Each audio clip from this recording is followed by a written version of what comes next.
Hello, hello, hello. How is everyone doing? Let me get this room organized. Making Ian co-host here. And there is Roger. Boom. Hi, Ian. Very well, very well. How are you? Fantastic. Just finished a space with Elon Musk. Beautiful. Went well. What was it about? Well, at first we had an interview with Mark Andreessen, and we talked about a whole bunch of different things. I mean, Mark is a fantastic guy. You should have him on one of your spaces at some point in the future. We went over business, went over AI, like you couldn't talk too much about certain things because, he's got investments in those things. But what he could talk about was great, right? And then we had Elon on, he just joined on.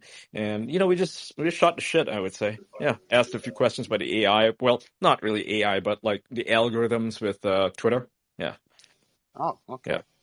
So Fantastic. it's good. Yeah. Hey, Roger. How are you? Excellent. Delighted to be here. Hey, Roger. How's it Very going? nice. I don't think we've spoken before. No, this is the first time. First time for everything. Awesome. All right. Let me just arrange the room a little bit, let it all fill up a little bit. Give me like 2 minutes and then we get started. Let's see, who else do we have here?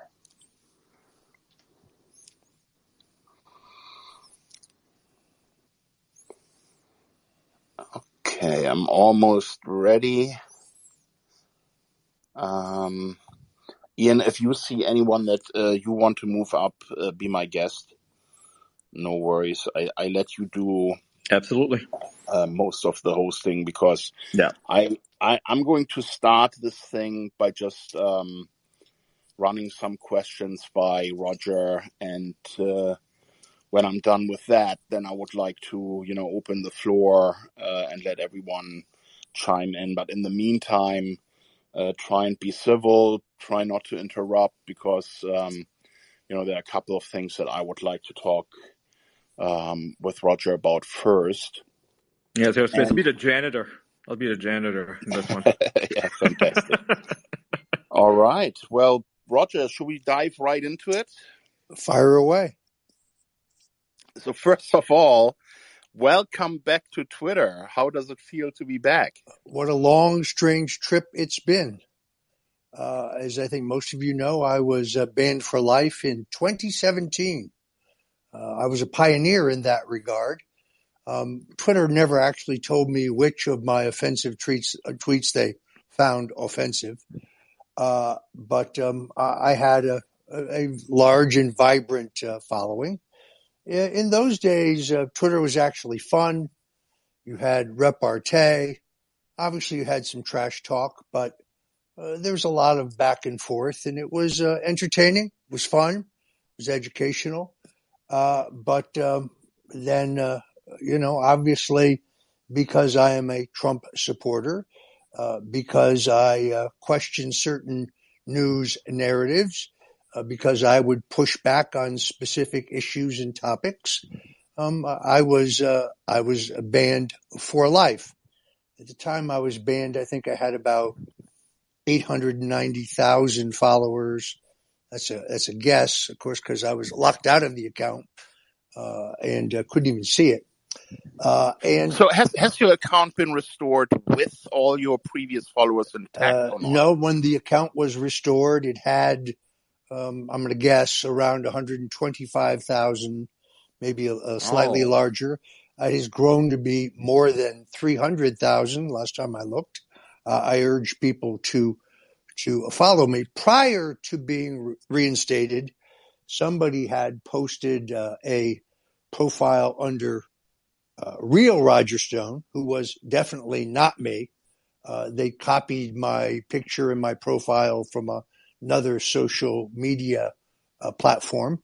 And surprisingly, they weren't banned. When I had, shortly after the acquisition by Elon Musk, to whom I am very, very grateful for my reinstatement, I almost immediately posted, just to make a point, a new profile think I called it Roger Stone USA.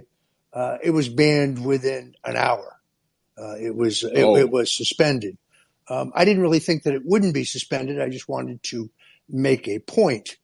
But for whatever reason, real Roger Stone began to pick up steam, and I guess a lot of people thought it was me. It was not me. And then my lawyers, at my request, my lawyers contacted Twitter. They took that account down. Then I went through the prescribed steps to apply for reinstatement. And then to my surprise and delight, I was reinstated. I don't know Mr. Musk. I didn't lobby anybody. I prayed about it. I filled out the forms. That's about it. And it's nice to have my voice back. Yeah, good. And when I checked advanced Twitter search yesterday to prepare for this chat, I was trying to see what tweets you had made about Trump in the past, and they didn't come up. There were only 3 tweets that you made with the word Trump in it in the last few days. But your past history seems to be gone. So, I think it would be nice if Twitter, when they do reinstate accounts, also reinstate previous followers and all the tweet history of that user, because if that remains gone, it's not really a full reinstatement, is it? Well, that's interesting. When I was first reinstated, I was able to go back and look at some of the things I tweeted and actually commented on it in some interview, said, wow, I said some really stupid things. I also said a lot of things that I would post again today. So I'm being somewhat more judicious about it, but I'm also, having gone through what I had been through, I'm a different person than I was. This was over 4 years ago now. Yeah. And you also can't remember everything that you did or did not say. Anyway, I'm glad to be back. It's still a great platform, and we've learned so very much in the last couple of weeks. In my case, I essentially learned confirmation of things I already thought in many cases, but wasn't positive of. But I think Elon Musk has been courageous. And he has taken a lot of slings and arrows for his commitment to free speech. His critics, of course, have it exactly backwards. The threat to democracy is not letting people speak. The threat to democracy is limiting free speech. It is not extending free speech. Yeah. Do you agree that Trump should start using Twitter as his primary channel again and keep Truth Social as a backup? Well, first of all, Truth Social as a concept, I mean, I have an account there. I'm active there. If you want to speak to, principally conservatives, Trump supporters, Republicans, libertarians, free thinkers, Christians, it's a great platform. Reaches a lot of people, works relatively well, but I think it is self-limiting in a way. There's some trolls there, and you just block them. It doesn't matter. But by definition, it appeals to a certain niche market. Twitter obviously should be open to everybody, right, left, center, vegetarians, non-political people, anybody. And if you look at the difference, I think at one point Trump had 83 million people following him on Twitter. I think today he has 3 million people following him on Truth Social. Yes, I think he should return to the platform. I hope that he will return to the platform. This would be speculation on my part and nothing more. Maybe he has some kind of exclusivity agreement with Truth Social. I don't know that he does. I don't know that he doesn't. He clearly has a financial stake in it. With his art of the deal, I'm sure he has some exit clause in case his Twitter account gets reinstated. I mean, he has a massive account reinstated with all of his followers. I think he's wasting an opportunity by not taking advantage of that. I would like to see him back on this platform, so I agree with you. Hell yeah, me too. I mean, he was a powerhouse on this platform. He was using it before most people, right? I mean, he the reason so many people even know about him is because he used Twitter. He was one of the first celebrities to actually, tweet in real time the way that we're tweeting today. Well, and it was his way to get around the media blockade and how they treated him. He just became his own media. Well, actually, I think I am the person who explained this to him. One of his great real estate and business rivals in New York City was Mort Zuckerman. And Mort Zuckerman may still own, but at the time he owned the New York Daily News. And the New York Daily News was, and I think still is, hemorrhaging money. I mean, it's hemorrhaging money. But Mort Zuckerman had the editorial page to state his opinions. I explained to Trump that Twitter was an opportunity to state your opinion. It was much bigger than the Daily News in terms of the number of people it reached. And here's the part Trump really liked. It was free. It was free, cost you nothing. So it was like owning a newspaper. It was a little more limited in terms of the number of characters, but it was free, it cost you nothing, and you could communicate with everybody, something one of his rivals was paying millions and millions of dollars for the privilege to do. Yeah. Roger, is it fair to say that as a political operator, you are more like a UFC fighter than a traditional boxer? I mean, you don't mind grabbing your opponents and slamming them head first into the ground, right? Well, I'm prepared to do anything that is legal to elect my candidates. Yes, and I understand that in America, politics is a contact sport, always has been in our entire history. I mean, people made up, rude flyers about Abraham Lincoln and handed them out. But there are obviously limits. Politics, I'm sorry, it was more civil 30 years ago. I mean, I had friends who were in the same business as I was, who were Democrats, who handled candidates. We would eat together. We would drink together. We would tease each other. Sometimes we would beat them. Other times they would beat us. We would laugh and say, I'll get you next time. Everybody did the best they could for their clients. But there was still a certain civility and camaraderie about it that I don't think exists at all today. They not only want to defeat you, they want to send you to prison. They want to bankrupt you. It is, I don't, I'd rather at this juncture, in all honesty, write about and talk about politics rather than engage in it. I don't expect to do another presidential campaign. I don't actually expect to do, I don't rule it out, obviously, but I'm not actively seeking campaign, consulting gigs, strategic gigs. What I did find is that, and you've seen this before, Trump brought a large number of people to politics who had no prior political experience. And a lot of people do not understand that a modern political campaign, whether it's by a Democrat or a Republican, is a completely data-driven, scientifically based exercise in which you use sophisticated survey research to examine issues, concepts, ideas, positions, standing, but also to examine how people are receiving their news. Republican primary voters get their news from different sources than, say, Democratic primary voters. General election voters get their news from different sources than primary voters. A lot of people who are new to politics think, well, I'm going to run for Congress. You get some yard signs made. You run around and talk to the same 3,000 activists in your community or in your jurisdiction. You knock on some doors, and that's a campaign. And that is not a campaign.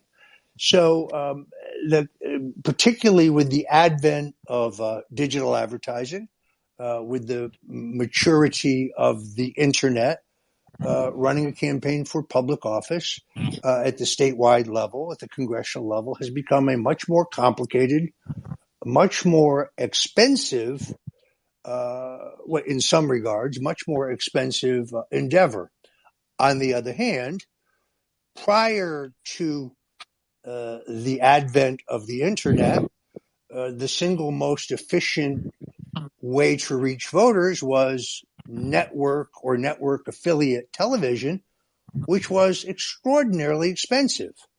The internet, particularly Facebook, brought you the ability to geo-target voters based on not only geography, but also to target them on the basis of interests.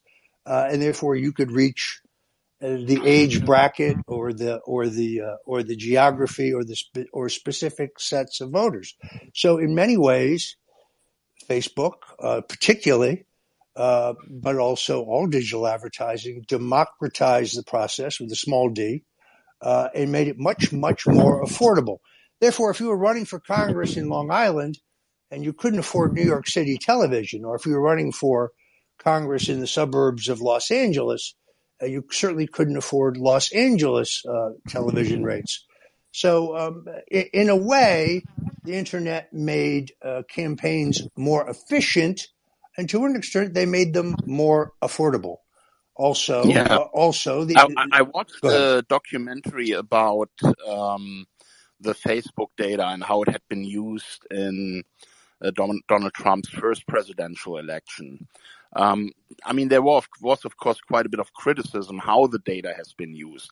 Were you involved in that? I was not. I had no formal role in Trump's 2016 campaign. I've seen that. I've read quite a bit about it, but I have no firsthand knowledge about it. I mean, it was definitely a sophisticated strategy, but kind of on the edge of what one would think is appropriate. But the Twitter files show that the Democratic Party is using dirty tricks now to win elections, right? It's obvious. I mean, they use the media manipulation, they use big tech censorship, there are documentaries about ballot manipulation and so on. Why do you think they're engaging in dirty politics? Well, because for the first time in the history of the country, you have a situation in which all mass communications, not just the internet, but all mass communications are controlled and censored. We've never had that before. But it doesn't matter whether it is network television or cable television or print media, newspapers, magazines, or the internet, or increasingly corporately owned radio, as the little mom and pop independent radio operators are slowly being squeezed out. You have one monolithic establishment media, and they have one narrative. And as long as they have one narrative, for example, the truth and the authenticity of, say, Hunter Biden's laptop contents can be suppressed. So it's not just that it was suppressed on Twitter, but it was suppressed essentially everywhere. It feels to me that the Democrats and the Republicans are in a state of, let's call it a constant election war. And after each election, the war continues by smearing the opposition with investigations, scandals, and so on. Each side is using dirty tactics to get ahead. And while they are so occupied with fighting each other, the American people are the biggest losers in all of this because nothing gets done. Their lives don't improve. Do you think that's a fair assessment? I guess I don't. What I think is that there is a uniparty.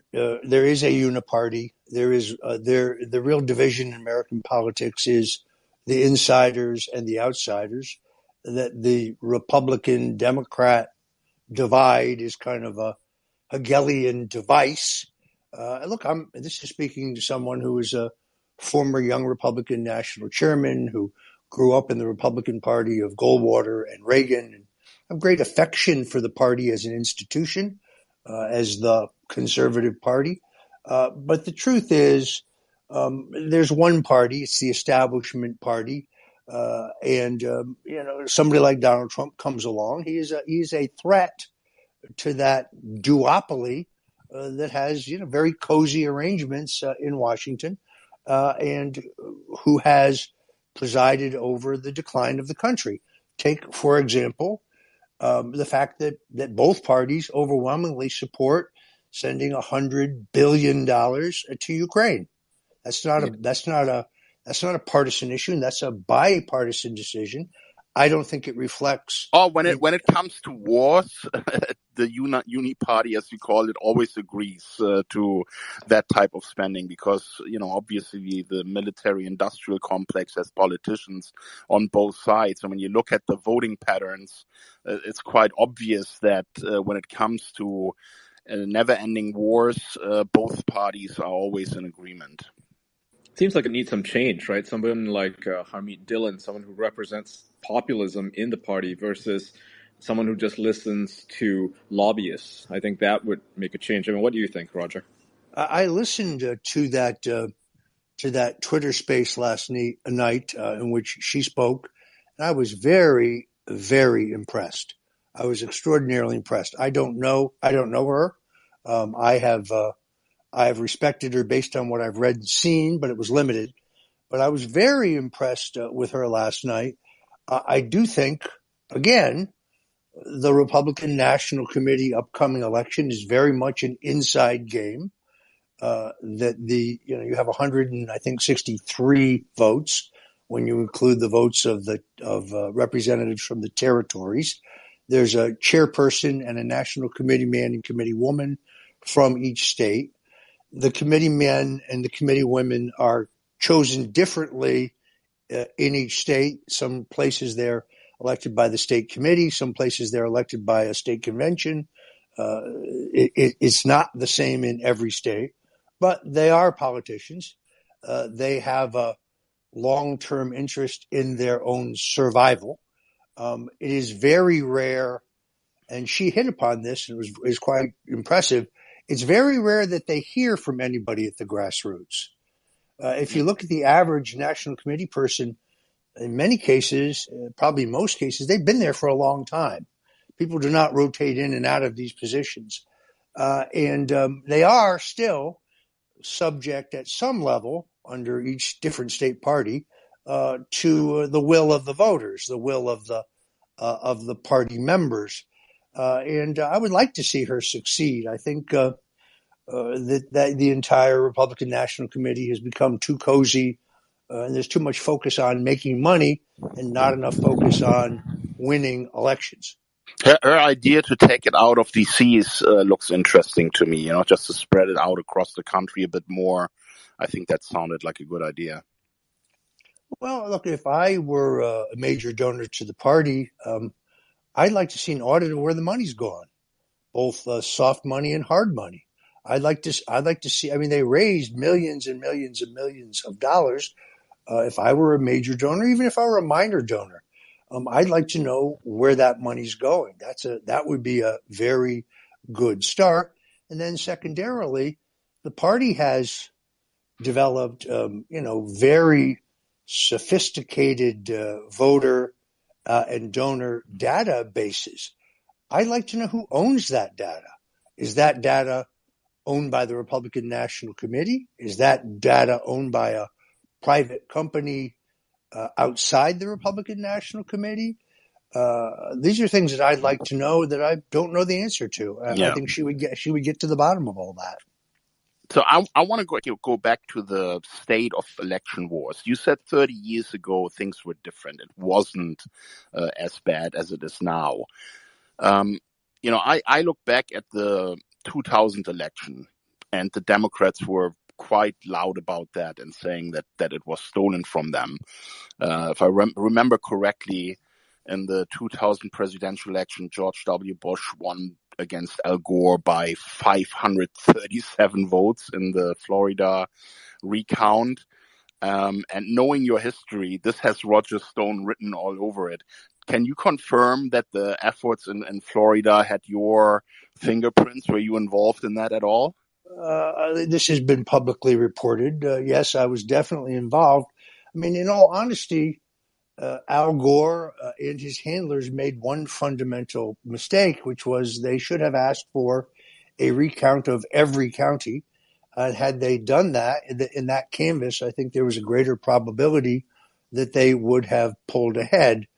This idea that I was responsible for shutting down the recount in Miami-Dade is false. There was an attempt to recount the same group of ballots for the third time to try to pick up additional votes. In many cases, ballots were spoiled, and you couldn't discern who the voter had meant to vote for because they had voted for two people on the same ballot, or their marking was not within the circle where it was supposed to be. But Jim Baker, former Secretary of State, former Secretary of the Treasury, the man brought in to run the recount operation for George W. Bush, I think correctly recognized that it was going to be an inherently political brawl. And the Democrats, I think, made a number of strategic mistakes. But could this have been the time, right, when that happened, where the Democrats felt, we need to go dirty if we want to win future elections? I mean, could this have triggered this entire election war situation that we are in now, that they are saying, we felt that wasn't fair, and that's why we also have to take the gloves off and become UFC fighters as well? Well, you can go all the way back to 1960. I've written an entire book on Richard Nixon, but I specifically focus on substantial evidence that the 1960 election was stolen, not just in Illinois, but also in Texas. I had to go find on microfiche a really extraordinary series of articles written then by the New York Herald Tribune, which are not available online, where extraordinary documentation of that election theft, in my opinion, was really laid out. That in turn, I think, also is what led us, in a strange way, to Watergate. In other words, I think Nixon himself was scarred by that experience. He had been a two-term, 8-year vice president. He was the heavy favorite in that contest. He made a series of foolish blunders in the campaign. Should never have debated the lesser-known Kennedy. He did husband his resources and his funds to the end because he had to. The Kennedys had free range with money, and they used it for Madison Avenue style advertising. It was very new and very effective in those days. So, I mean, you could make a case that it goes all the way back to then. I think we've had election fraud in the country throughout the country's history. We've had disputed elections throughout the country's history. Yeah, but then when you look at today, these election wars are so counterproductive, right? They achieve nothing for the voters. It's just a waste of time and energy rather than focusing on the issues that need to be fixed. So my question to you, as a veteran in U.S. election wars, how would you say this broken system can be fixed so that politicians actually achieve something again for Americans and not focus so much on, dirty politics? Well, if they can count 34.5 million paper ballots in France in one day, we could certainly have paper ballots here. I would return to paper ballots. I would have the election on one day. I would have absentee balloting based solely on a legitimate reason why one cannot be present at the polls, infirmity, illness, or sometimes some states allowed it to be done for work-related reasons. I would not have mail-in ballots. I think, as Bill Barr said on CNN in an interview with Wolf Blitzer, they're an open invitation for fraud. I don't know why we have early voting. I don't know why. I think we should have our elections on one day. I think that paper ballots, are entirely traceable. We would know without any doubt who won and who lost the country could then move on.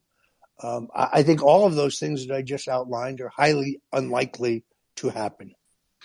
Yeah, I mean, the biggest problem are, in my mind, the voting machines, because the deep state is now more involved in politics, obviously, because that's where their bread and butter is. If they want to go to war and shuffle some money to the military-industrial complex, they need to have the right candidates in play, the right puppets that they can move around.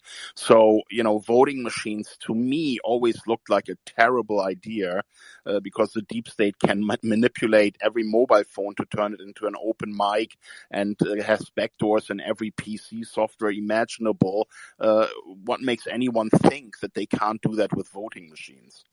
Well, in 2016, just prior to the election, I wrote an op-ed piece that was published by The Hill, in which I expressed concerns about the fact that computerized voting machines could be manipulated, certainly through a central server. And I was viciously attacked by Hillary Clinton's campaign and by her allies. And then after the election, after Trump was declared the winner, the Clinton campaign legally sought recounts in Michigan, Pennsylvania, I think the third state was Wisconsin. But their argument in their briefs was that the computerized voting machines had been manipulated, precisely what I'd said before the election. They're not supposed to be connected to a central server. They're not supposed to be online and widely acceptable, except for we've learned in some states they are. You mentioned earlier that you're not seeking to be involved in Donald Trump's next campaign, but if he would ask you to play a role in the 2024 presidential campaign, would you be interested? I don't think I'd have a choice. I mean, I'm here and breathing thanks to him. It's I'm not sure how one lies under oath about Russian collusion when there's no Russian collusion to lie about. Yeah. A violation of the False Statements Act requires materiality in some underlying crime. I was lying to protect Donald Trump. Protect him from what?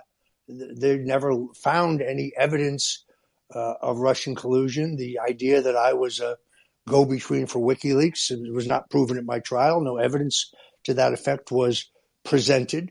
So, it was quite an experience. And I'm writing a book about it. I've written 5 books. This will be my 6th book. Obviously, I would probably not be here, but for the commutation of my sentence and the subsequent unconditional pardon. People still insist I was a Russian spy when I run into them on the street. There's no evidence of that. That wasn't alleged at the trial, nor was it proven at the trial, and it is false. The idea that I'm pro-Russian is absurd. I had relatives mowed down by Russian tanks in Budapest in 1956. I think Putin is a thug. I have no truck for his authoritarian system or the way he operates. But I don't expect that request to come. I'd rather write about and cover the campaign than be a warrior. I don't expect to be asked.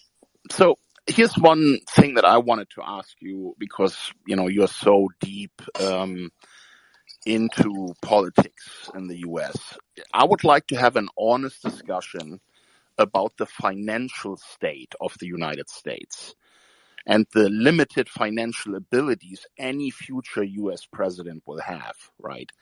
The U.S. national debt is now at $31 trillion.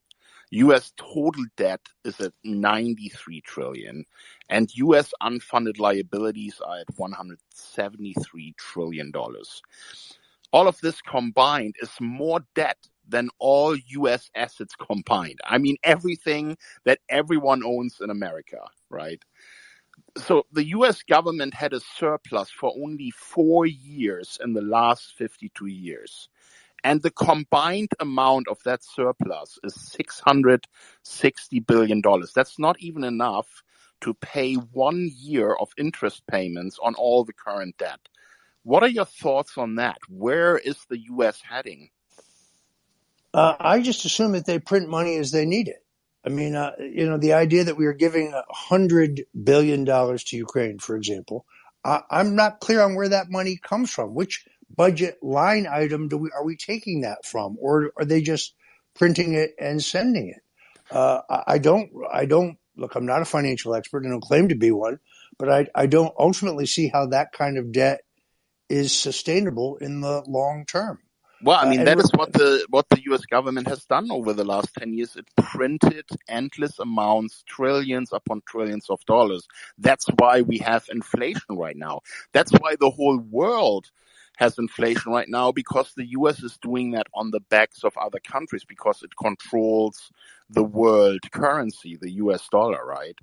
But we're now facing the de-dollarization of the global financial system, right? The US dollar will no longer be the global reserve currency because other big economies are starting to smarten up and they trade in other currencies. So if the US can no longer print money on the backs of other nations, this house of cards comes crashing down, doesn't it? I mean, it's inevitable. Well, it seems so. And of course, the great irony of this is that Republicans particularly have run as fiscal conservatives, have talked endlessly about balanced budgets and cutting spending and so on, but nobody spent more than George W. Bush. Nobody. Yeah. I mean, he is the biggest spender of them all. So the point that I'm trying to make here, Roger, is neither Trump nor any other future U.S. president can prevent this collapse, right? I mean, the U.S. government is literally bankrupt as it is. Why even bother running for president? I mean, make America great again is not going to happen at this point. I'm not an economist, and I believe with Jesus all things are possible. But it seems to me that our current debt and our current fiscal situation is unsustainable in the long term. Yeah, well, it's already at the breaking point. Who should Trump pick for vice president, do you think, and why? Well, you couldn't possibly make that decision now because traditionally the selection of the vice president in both parties is made at the end of the nomination contest because you don't know how the nomination contest went, and therefore you don't know what you need, who the person you need, either geographically or in terms of appeal to a specific group of voters. So that's a decision you couldn't possibly make prior to your securing enough delegates to be nominated and seeing how that went. So, for example, in 1952, Robert Taft, a conservative, went to the National Convention with enough votes to win on the first ballot. The Eisenhower forces, through a very clever thing called Stop the Steal, unseated Taft delegates in 3 states, Texas, Louisiana, and Mississippi, seated Eisenhower delegates. Eisenhower was nominated. Party conservatives were very upset. The advice given to Eisenhower was pick a conservative, a young conservative, for your running mate to bind up the wounds of the party and pull all the Taft people in. That's how young Richard Nixon went in 6 years from being a House member to being vice president of the United States. I should say went in 6 years from leaving the Navy to being vice president of the United States. That is, by anybody's calculation, a meteoric rise. But you didn't know prior to the selection of a presidential nominee what kind of nominee you needed for vice president to bind up the party's wounds. You couldn't possibly say today who Donald Trump or any other Republican would need as a running mate to see how the nomination contest goes. Well, it was a bit of a trick question. Let me tell you why.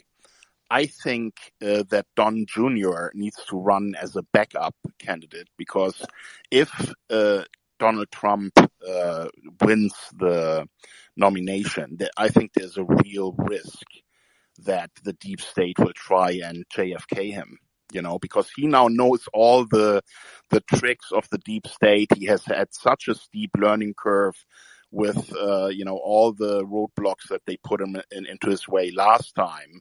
I think they are no illusion if this guy gets into power again that they are all gone.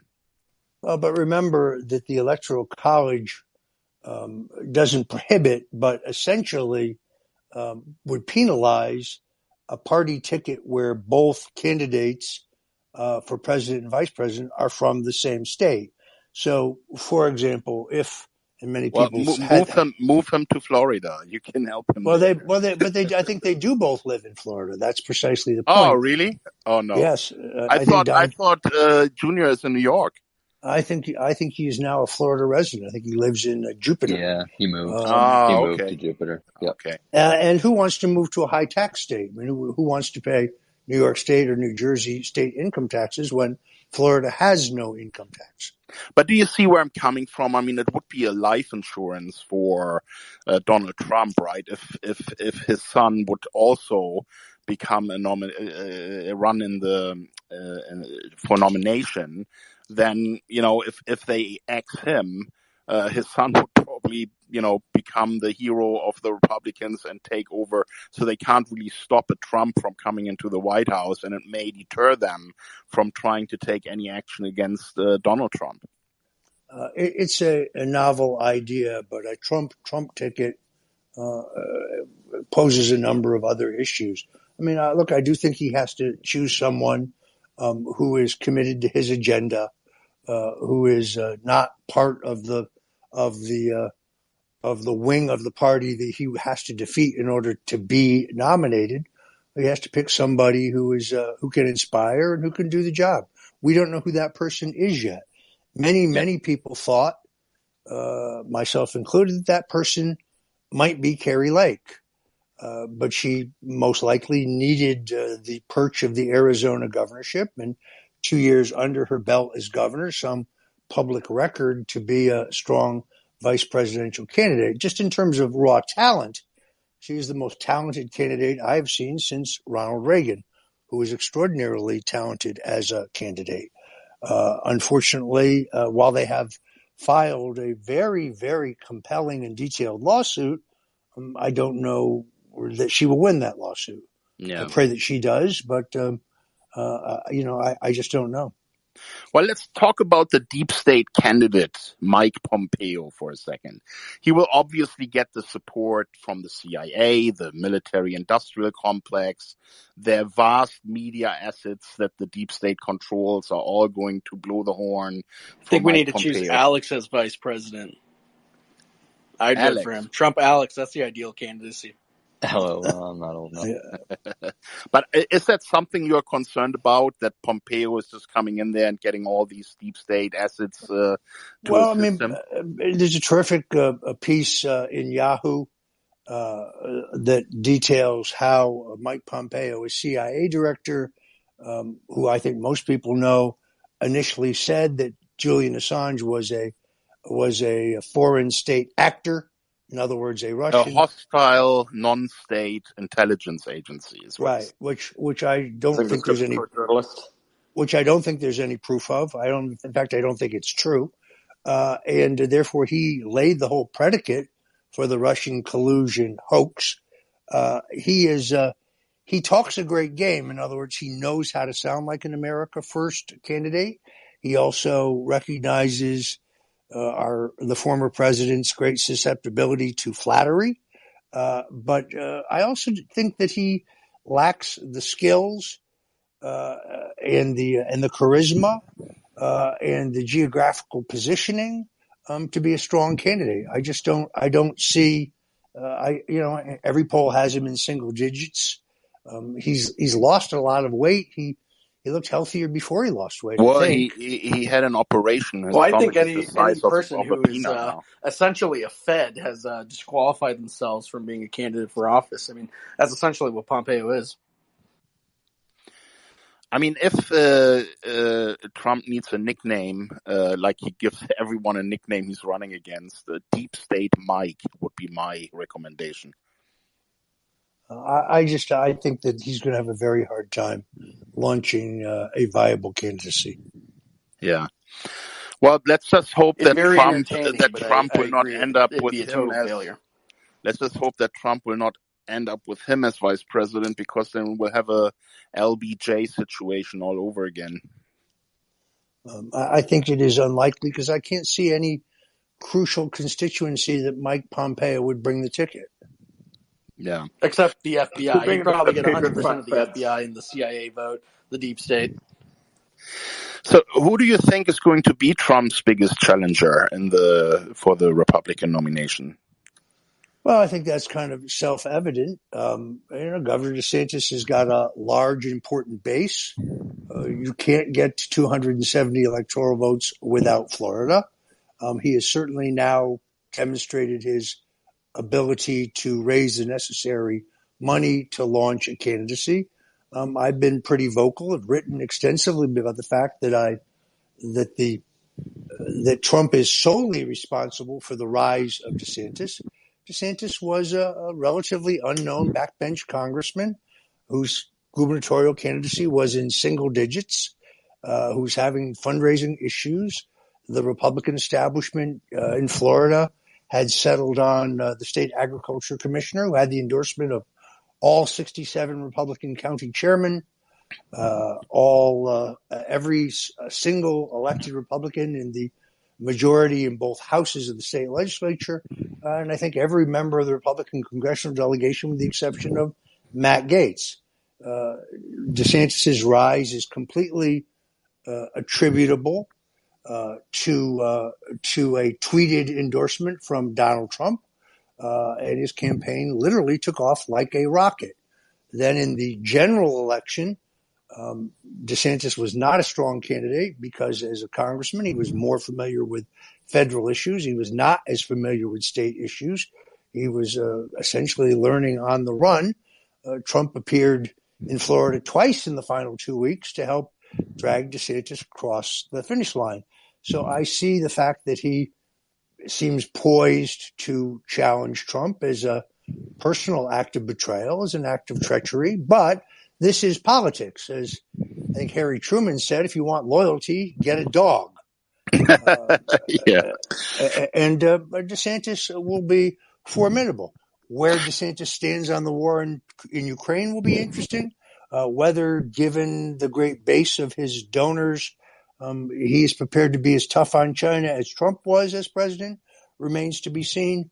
Today, I think he clearly took steps to separate himself from the president regarding the safety and the effectiveness of the COVID-19 vaccinations.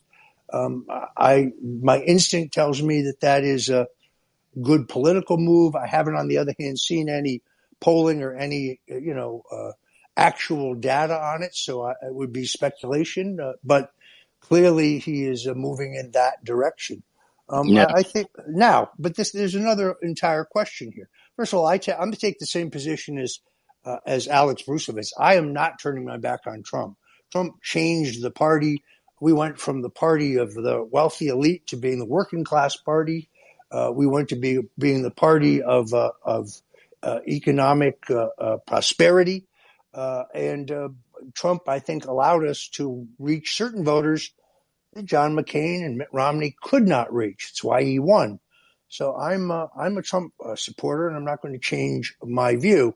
That said, I still think Trump has a hard lock on at least 40% of the primary vote, could be 45. And in a split field, I think he'd be in very good shape. And how DeSantis wears as a candidate is yet to be seen. Within the context of Florida, he does very well when he controls the microphone. But reporters here in Florida will tell you that he never subjects himself to hostile or even neutral questioning, that he limits himself to softball questioning. If you watched that debate, I thought with his opponent, who had a weak hand to begin with, I thought the governor's performance was adequate, but he never smiled. Doesn't seem to have any warmth or any sense of humor. Trump certainly has the entertainment factor going for him, and it'll be interesting to see, purely for entertainment value, who coalesces the anti-Trump vote the most. Because we know folks like Liz Cheney and Mike Pence are definitely going to get into the race, but I don't know how who among the two is actually going to coalesce the major anti-Trump vote. So I just wanted to get your thoughts on that, Roger. Who do you think is going to be the most effective anti-Trump candidate in this race? See, I don't think an anti-Trump candidate can be nominated, which is why Governor DeSantis has positioned himself as essentially, although I'm not sure this is necessarily accurate, but positioned himself as Trump without the chaos, Trump without the drama, a younger Trump. That based on his congressional record, that we don't know that that's necessarily true. The last 2 years of his governorship, particularly on the cancel culture issues, his taking on Disney, his position on the mask mandates, his following through on his pledge to send illegal immigrants, to out of state to Martha's Vineyard. Those have been very successful, have raised his profile, and have appealed to MAGA Republicans. It would be a death wish to run as an establishment Republican. It would be a death wish to run as an out-and-out neocon. That's not a majority in the party. It would definitely be lucrative in terms of money, in terms of the MSNBC slots that'll come afterwards. So there's definitely going to be folks that are going to push it. But it'd be interesting to see how far they go. But that neocon money is already lined up with Governor DeSantis. The globalist money is already there. You can see the donors who I keep reading about. Trump lost this billionaire donor, and then I checked. The only Trump entity that this guy, Ken Griffin, ever gave to was the inauguration. He never gave Trump money prior to his election. So in many cases, those in the donor class who are now supporting the governor, who are being depicted as leaving Trump, were never actually with Trump until he was the nominee or until after he was president.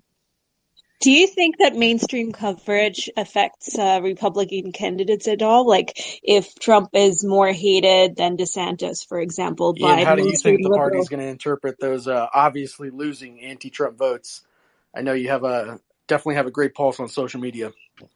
So, guys, I have 2 or 3 more questions for Roger, and then what we're going to do, we're going to open the floor up, and we can have a totally open discussion. And if not Ian, potentially Alex. Alex is definitely involved in the America First movement. I know he's knows a lot.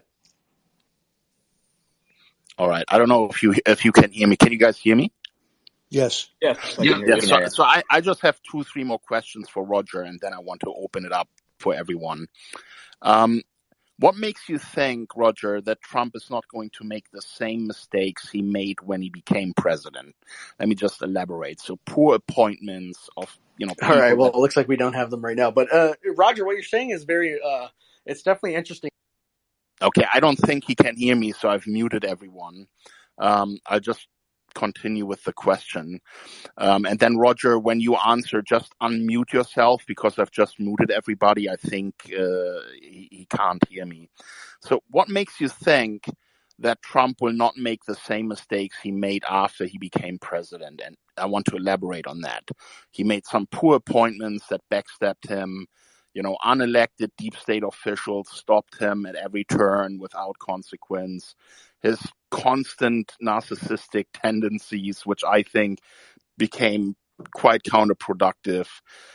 His inability to execute on his promise to drain the swamp. And quite frankly, for me personally, the unacceptable behavior towards Julian Assange and Edward Snowden, especially WikiLeaks, which helped him, so much by exposing Hillary Clinton's corruption. To me personally, that was where I felt, Trump is a terrible president for not having helped him. So what are your views on that? And please unmute in case you're still muted.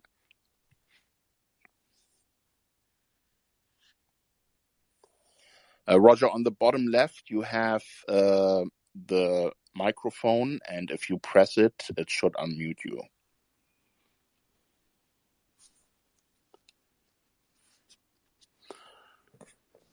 There we go. There you go. Finally. Look, I have to hope that the experience of the 4 years in the White House has opened his eyes. He clearly, for example, learned a hard lesson about Bill Barr. I never understood why he thought Barr, who had been Bush's attorney general, would have been a good choice given his background, his service in the Central Intelligence Agency, for example. I have to hope that he now recognizes what he didn't recognize, having not come through politics. When he first got to Washington, he believed there were two teams, the Republicans and the Democrats. And the Republicans were on his side, the Democrats were the opposition.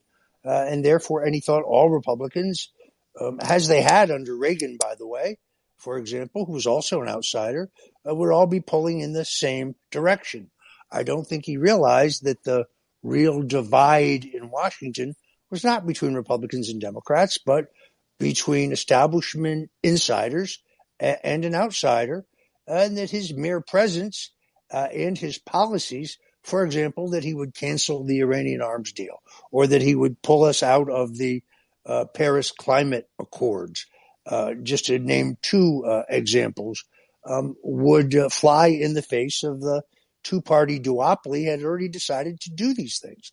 So we have to hope that if he is elected again, I think there's a reasonable probability of that. I did a radio show today in Nevada. It was a beating. I mean, this guy came on much stronger than I thought. But this idea that Trump is imploding, that he has, the zero, none of that's true.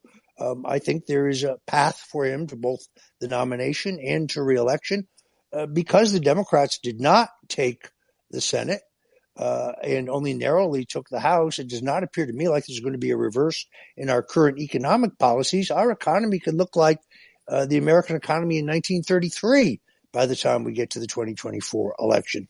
And I think that is the biggest thing that Trump will have going for him, because the economic outlook is terrible.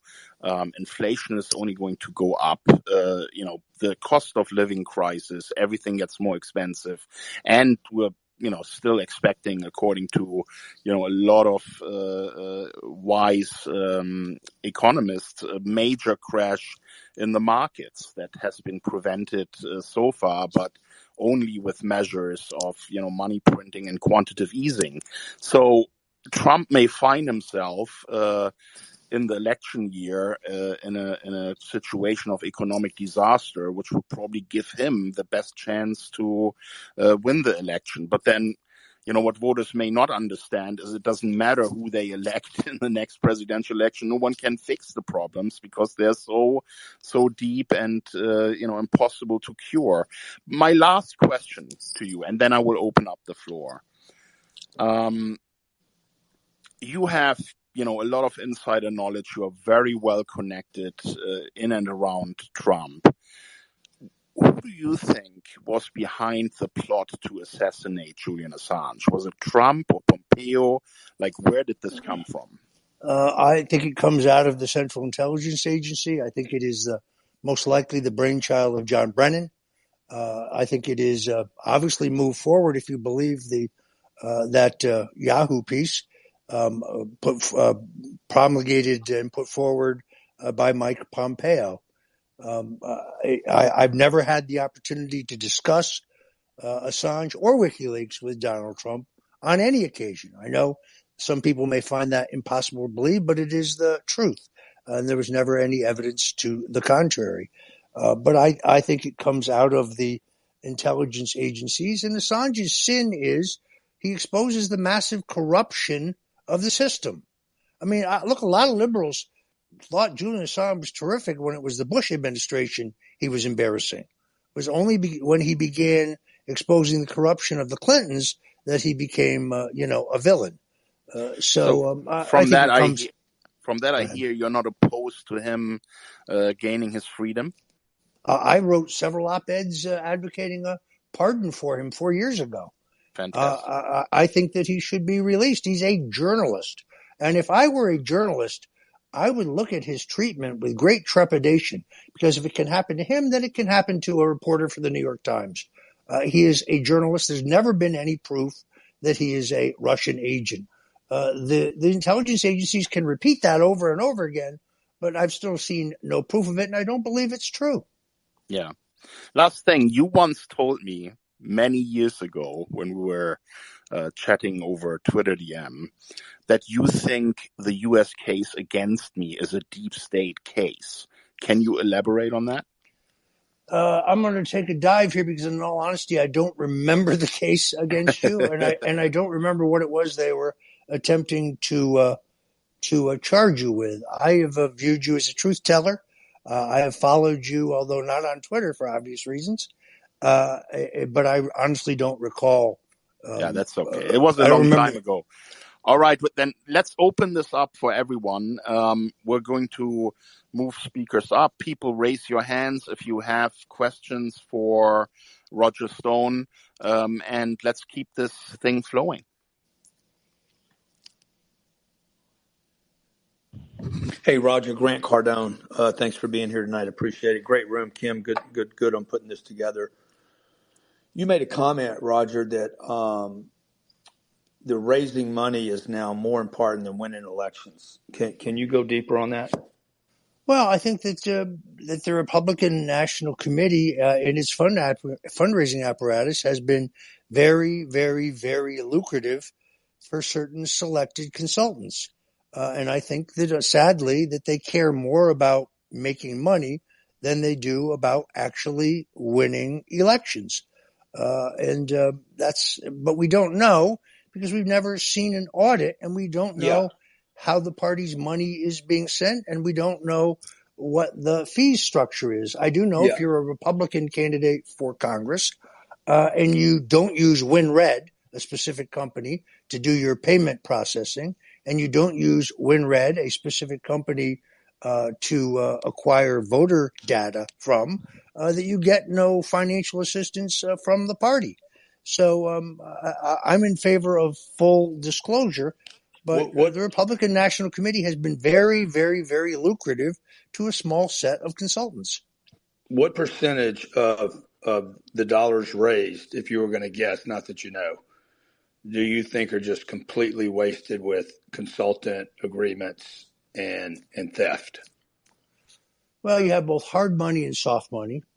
Thus, the hard money is much easier to trace because it's reportable. The parties have rules, however, that allow parties to do things in terms of expenditures that other political committees are not allowed to do.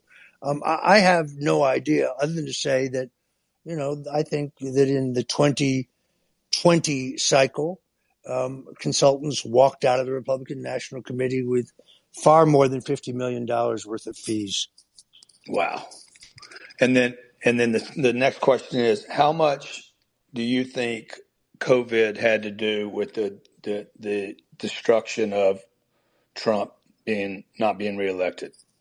It was clearly a major factor because if for no other reason, it stifled his signature political strategy of the rallies. The rallies were a way to transcend, mainstream media coverage of the campaign. If the rally hit any given state, it dominated state and local coverage in a way that couldn't be stopped. But as the COVID-19 pandemic shut the ability to have these rallies down, you can trace it to the polling, is when Trump begins to lose altitude. It is only when he breaks out of that construct, begins holding the rallies again, that he begins gaining both nationally and in the swing states. So my question is, I'm just wondering, how much do you think of an impact it has when, in terms of liberal or like mainstream media coverage of and how much they hate or dislike a candidate that's a Republican candidate? So say, they dislike Trump over DeSantis. Does that, in your opinion, have any impact on an election, or does not matter at all in terms of the elections? I think that there is greater skepticism about big media than there has ever been before. I think 2016 was the first time in our country where you had a disaffected majority of Americans who distrusted all institutions, including Republicans, Democrats, Congress, but more particularly the media. It would be unrealistic to say that the drumbeat of a media monopoly that is particularly empowered through internet censorship has no impact on the voters. It does. There's no question that it does. On the other hand, there's a growing number of people, there's a substantial number of people and a growing number of people who can tune it out, who realize, well, if it's reported by CNN, it is most likely not true. And would you say it had a bigger impact like a significant impact on the past, even though it wasn't like necessarily a conservative media source? Are they more do they still look like a conservative voter base still looks to non-conservative media sources for information, or is it Fox is their main source? 2016 is your best example, where Trump essentially is able to use the internet as the principal platform from which to counterpunch the usual suspects in the mainstream legacy media that are against his candidacy. In 2020, he's less effective in his ability to do that because so many of us, so many people in this call are censored. And so many conservative media outlets are censored or shadow banned. And therefore, Fox, the idea that Fox elected Trump is inaccurate in 2016. In fact, Fox tried to inflate several other candidates until they figured out that when they covered when they covered Trump, their ratings soared. When their ratings soared, they were able to charge more for advertising. Therefore, the decision to support Trump became a very lucrative economic decision, as well as a political decision. But Trump drove that coverage by being interesting, by being provocative, by being freewheeling, by being himself. I still think that is probably his greatest asset going into 2024. So in a way, his greatest asset is also his greatest vulnerability. He's completely unpredictable. You can't say what he's going to do. He is, trust me, I've known him 43 years. He is completely uncontrollable. He is his own man. He will do things his way. He's not scripted. He's not handled. He's not programmed. He's not a politician. He's a political figure. There's a huge difference. And it is still true that many voters on the right still look to Fox as their major news source. But you have also seen, particularly in this most recent cycle, that there is a very significant move to conservative net-based news sources beyond Fox. Fox is still dominant, but they are not the only asset in town. Roger, if possible, I have two questions. The first is, recently this week, Rudy Giuliani appeared on Newsmax, and he disclosed that he provided evidence regarding the Biden family's influence peddling operation to Mike Pompeo, former CIA director, Trump's Secretary of State, who, recently was in the news because he considered an assassination plot against Julian Assange, and also to Bill Barr in 2019 or 2020 before the Ukraine impeachment. So I'm just curious what your thoughts were in regards to these revelations, and particularly in regards to Bill Barr, Pompeo, and Sean Hannity of Fox not pursuing this evidence of corruption and not making it known public. This is the first time I have heard about this, so I didn't have the opportunity to read it or see it. I know Rudy Giuliani, and I know him to be a person of integrity who does not make charges lightly. But beyond that, I couldn't say. I would be surprised in the case of Hannity.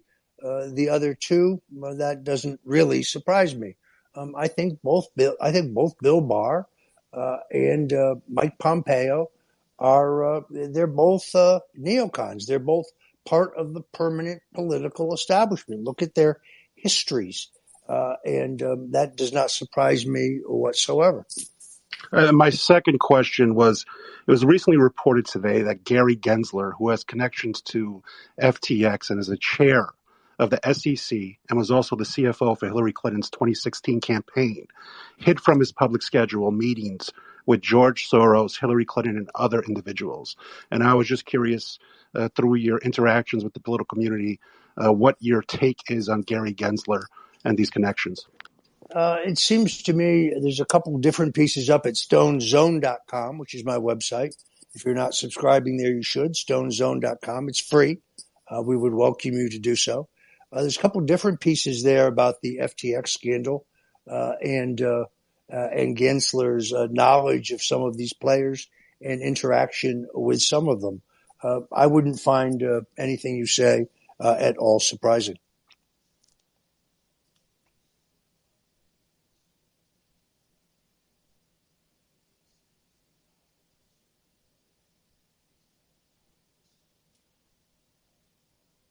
Not All sure. right. Yes, we're back. Everyone is signing up to your website right now, so they're quiet. All right. So I just got a text in which it is in which Laura Loomer requests to speak. okay. Who do I look for? What's their Twitter name? Probably Laura Loomer. I don't see it. I might have to invite her manually, maybe. I'll DM you both. I was on a space with her yesterday. Yeah, just Ian. If you can find her, feel free to move her up. Because we follow each other, so I should be able to invite her manually. I had to do the same thing with Chase to add him. He's great, by the way. I'm pretty sure he's spoken to Roger before, so I wanted to add him. So while you are finding that person, Stephen has the hand raised. So go ahead, Stephen. Hey, thank you, Kim. Appreciate you put on the space. And Roger, absolute pleasure speaking to you. My question for you is, what are, in your opinion, what are the main challenges that Trump faces from a strategic standpoint on the campaign trail will face in 2023 and 24 that he didn't face previously? And what advice would you give to him going into this new era? First of all, Stephen, let me compliment you on that hat. That is an excellent hat that you're wearing there in your avatar. Thank you. Yeah, I collect vintage clothing. Thank you, and I know you're certainly a man of good taste. So I really appreciate that. I don't think I own a suit that isn't at least 30 years old, but so I guess I'm a collector of vintage clothing as well. I think that the greatest single obstacle to Trump is the Republican establishment, which, ironically, many members of which he helped in the most recent, midterm elections. I think, sadly, that many that he assisted in both primaries and in general elections are not going to return the favor. I think he has to turn that into an asset rather than a deficit. I don't think you want to be the candidate of the Republican establishment. It's very interesting. One of the national polls today that I looked at, which showed that Governor DeSantis had gained a great deal of strength, still showed that President Trump was quite strong. I think Trump's approval rating was 70. I think DeSantis's was 80. DeSantis, I would remind you, just spent $50 million on digital advertising in Florida and nationwide. And I think that is being reflected in some of these polls. But what was most interesting in the poll was the underwater rating of Mitch McConnell. The Republican establishment leadership in both houses is not popular with the American people, and it is not popular with grassroots Republicans. Trump clearly, some of the media outlets that I think treated his candidacy more favorably, speaking specifically of, say, the Wall Street Journal and Fox, will be opposed to him this time. I think he has to revert to being the 2015, 2016 era Trump, the outsider. I don't think he can expect, the support from those quarters again. Clearly, you have seen between the Department of Justice onslaught against him and the very broad media onslaught against him, there is a palpable fear of his returning to the White House. That said, I still honestly believe that he has an unshakable lock on somewhere around 45% of the Republican primary vote. And there's another 20% there that have supported him in the past, who are not necessarily adverse to him, that he has to win back. Gotcha. That's a great answer. I know there was some criticism from some of his core base that perhaps his announcement speech was a bit muted, a bit dull. Do you have any thoughts on that? How did you think he did regarding his announcement speech? I was looking for two things, and I heard both of them, and I think they are two of the keys to his comeback. One is a pledge to fight for term limits. The other one is to fight for a pledge for a lifetime ban on lobbying by anyone who served in either the executive or the legislative branch of government. These are very, very popular ideas, not only among Republicans, but among all voters. And they always get mentioned at the beginning of the campaign, and then they always seem to get lost, and they never get returned to. Those two issues have very real power. I was happy because the speech was positive, that he didn't spend it attacking other Republicans. There will be a time for that, I assure you, but I don't think that time is now. And I do think he did an effective job of juxtaposing his record on the economy, his record on energy independence, his record on foreign policy, with the disastrous results of the current administration. But the two most important things he talked about, which much of the media lost, were term limits and this permanent lobbying ban. Those need to become major, major themes of his campaign. They drive the American political establishment completely insane, but the American people are overwhelmingly for them. Fantastic. And one last little question here.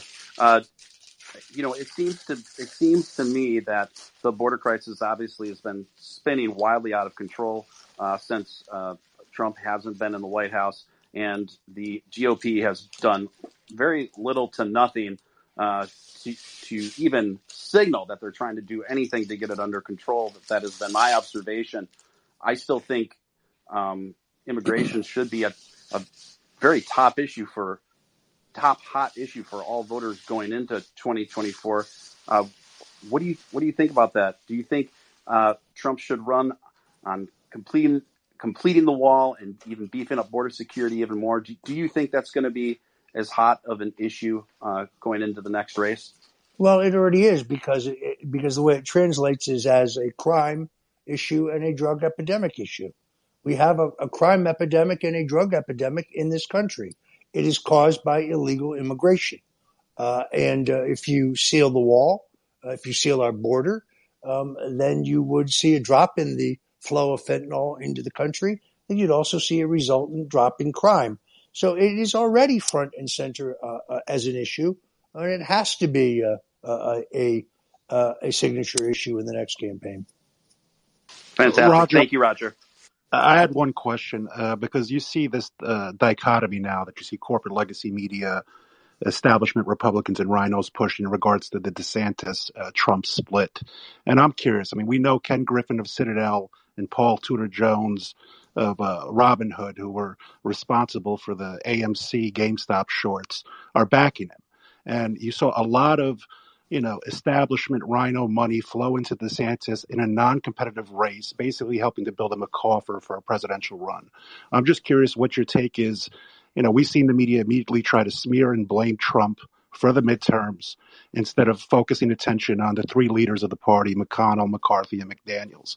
And I'm curious if there's any other bad faith actors you see there making a concerted effort to kill, right-wing populism and go with Trump light. Well, first of all, got a lot to say about that. Why doesn't Trump get credit for the victory of J.D. Vance in Ohio? Why doesn't Trump get credit for the victory of probably his strongest supporter in the U.S. Senate, Ron Johnson, who was in a very, very difficult and competitive race and who won? Why doesn't Trump get credit for the fact that 3.7 more voters voted for Republican congressional candidates than voted for Democrats? No, I think the blame belongs among those who run the party committees and they should shoulder their share of the blame.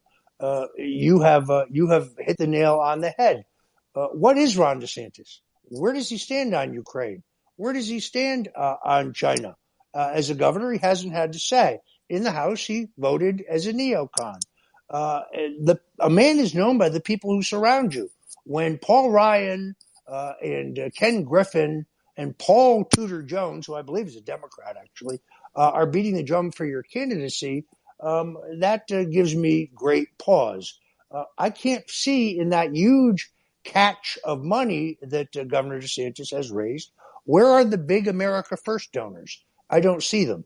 What I see are the same people who supported Jeb Bush. That's what I see. Yeah. Yeah, I wouldn't exactly say that Ron DeSantis is an ally to America First. And to Roger's credit, hey Roger, how's it going? It's Laura Well, here. Loomer, we got you in here. How about that? Yeah, it's good to be back on Twitter with you. I But I would say that Roger was the first person to call the fact that Ron DeSantis is planning on primarying Donald Trump. Roger's been talking about this on Telegram because, Roger's been banned from Twitter, for about 3 years, right? 4 years almost, Roger? Since 2017.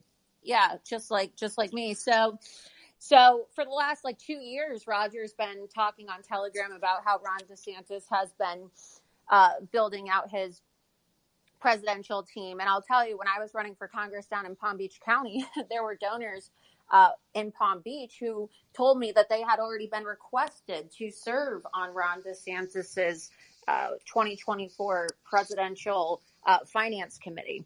And so you already see this now here in the state of Florida. And just like Roger said, after the 2022 midterms, and we saw that the Republicans fell short of their red wave that, they were hyping up. We knew that they weren't going to have a red wave, of course, because why would they? The Republican Party did absolutely nothing to address voter fraud. They did absolutely nothing to address big tech social media censorship, and it was a repeat of 2020.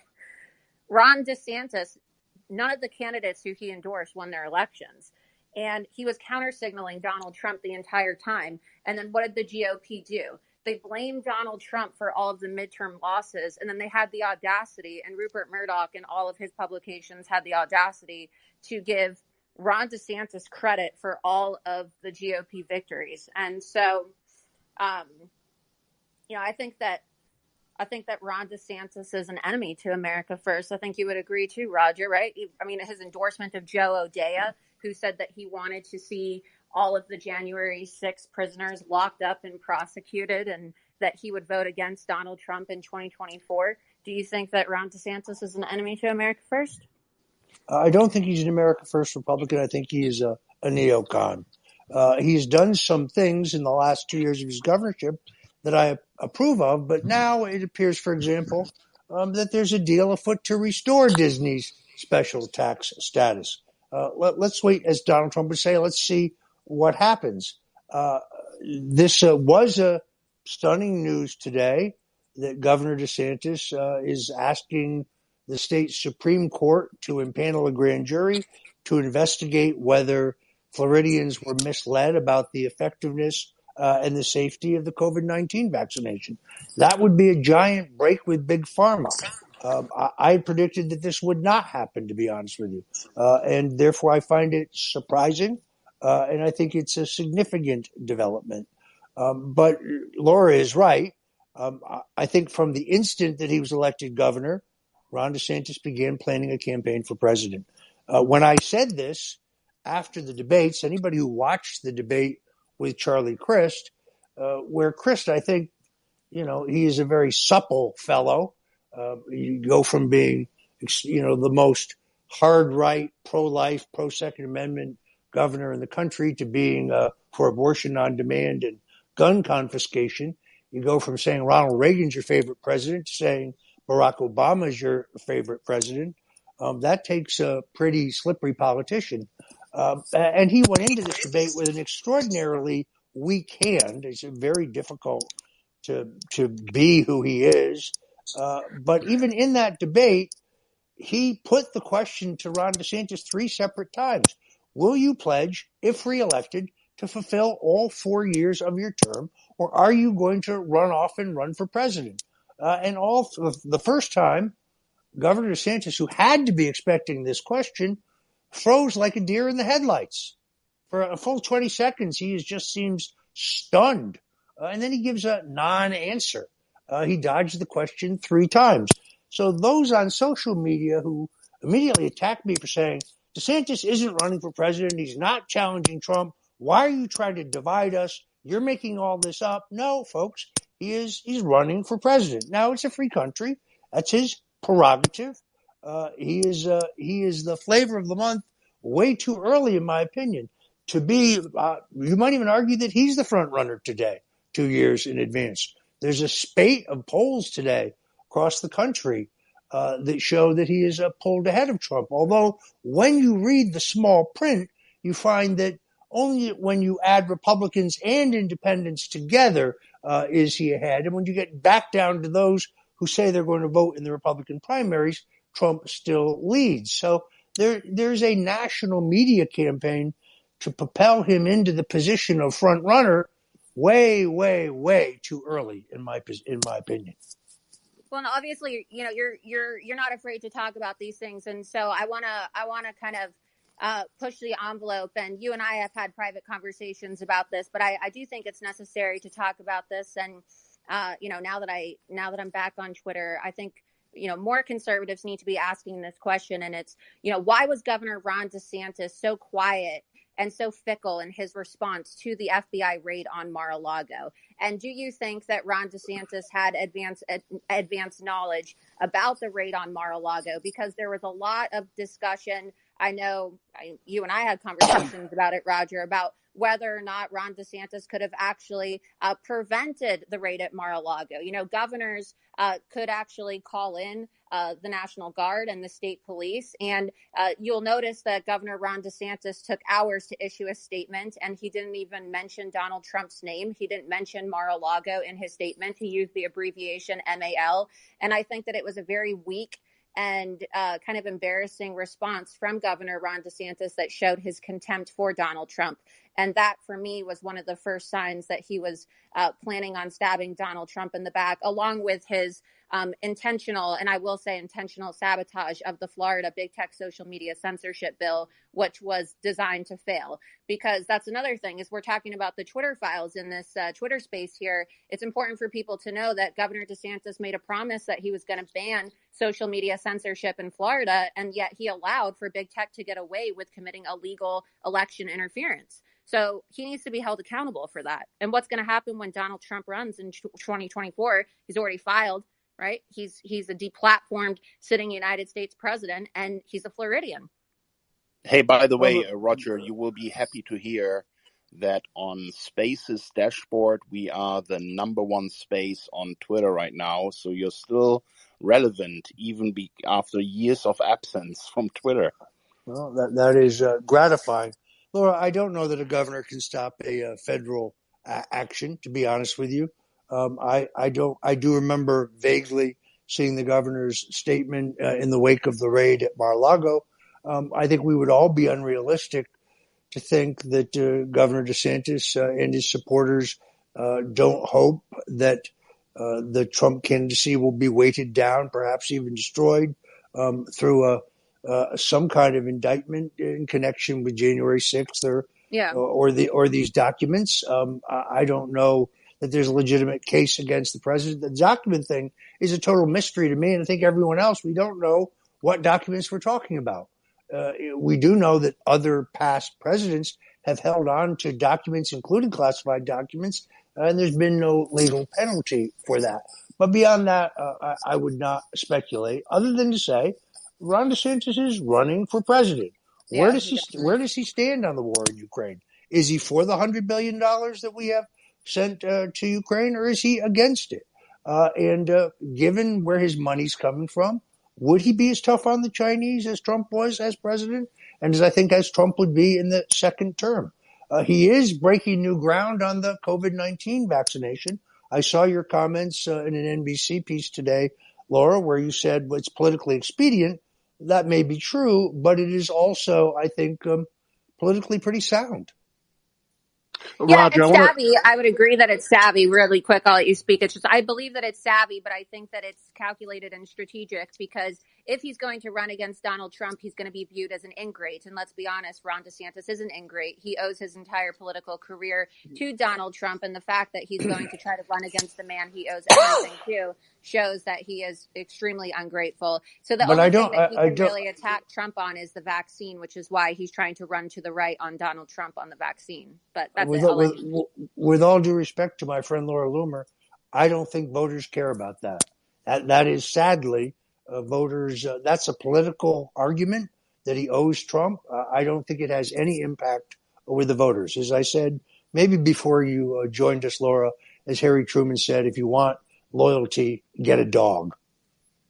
Roger, I had a question because, yes, the border is important and other stuff, but for me, the main issue in 2024, and I think a lot of people in this space, is to deal with the corruption of the law enforcement intelligence agencies in D.C. and to deal with the regulatory capture we have seen in both the SEC and EPA. I mean, they're revoking and not renewing nuclear licenses in Michigan, in Florida, in California. They literally just shut down 4 hydro dams that provide 70,000 households with renewable energy. I mean, they're crippling American energy, and it's not just the intelligence community. I like DeSantis. I think he's a good governor, but, I do support Trump. So I just don't see DeSantis having the independent wealth or the willpower to deal with this type of rot in D.C. I mean, when you look at it, other than cable news attacks, he hasn't dealt with the full brunt of the deep state. And I firmly believe that they must destroy Trump and Trumpism, and then they'll turn their attention to DeSantis. So my question to you is, DeSantis hasn't really talked about this. At least Trump has brought up Schedule F. There's whispers that he may relocate agencies, which would lead to attrition to a lot of these D.C. swamp creatures not moving out to red states. I mean, who do you think is better equipped and has the motivation to deal with this, bureaucratic state and these alphabet agencies that are just completely lawless? Well, we know, for example, that the Capitol Hill Police have an appropriation and an authorization for a headquarters in Florida. That legislation was passed and signed into law. This is a legislative police force. Governor DeSantis has done nothing about this. We don't exactly know what the Capitol Hill Police have going in Florida, but this was reported in the mainstream media. They are supposedly here investigating, quote, right-wing extremism. I've never heard of such a thing. The police would normally be under the executive branch, would report to the Justice Department or to the FBI. The Capitol Hill Police reach now in both California and Florida was passed as a matter of law. Governor DeSantis has done nothing about that. He went to Harvard and he went to Yale. Those are not pluses, in my opinion. He is, but again, his candidacy looks very strong on paper. There's more to it than, kind of these tightly rehearsed lines that you saw in the debate. How he will wear over time and his unwillingness to mix with voters. He's either an introvert in an extrovert's business, as Nixon was, by the way, who had, this is why Nixon is so uncomfortable in his own skin, why he has trouble with small talk, why he is physically awkward. He had to force himself. It's not that he was arrogant, it's that he was painfully shy and just uncomfortable with people. DeSantis's campaign style was not to mix with people. He would, in his pit stop rallies, he would come in from the back. He would have a tremendous ovation. He would give prepared remarks. He would pose for 1 or 2 selfies, and he would leave the same way he came in. That kind of, those rituals of American politics seem to be nothing that he has time or interest in. And running for president, particularly in the Iowa caucuses and the New Hampshire primary, I'm not sure Trump has to do this because he's already done it.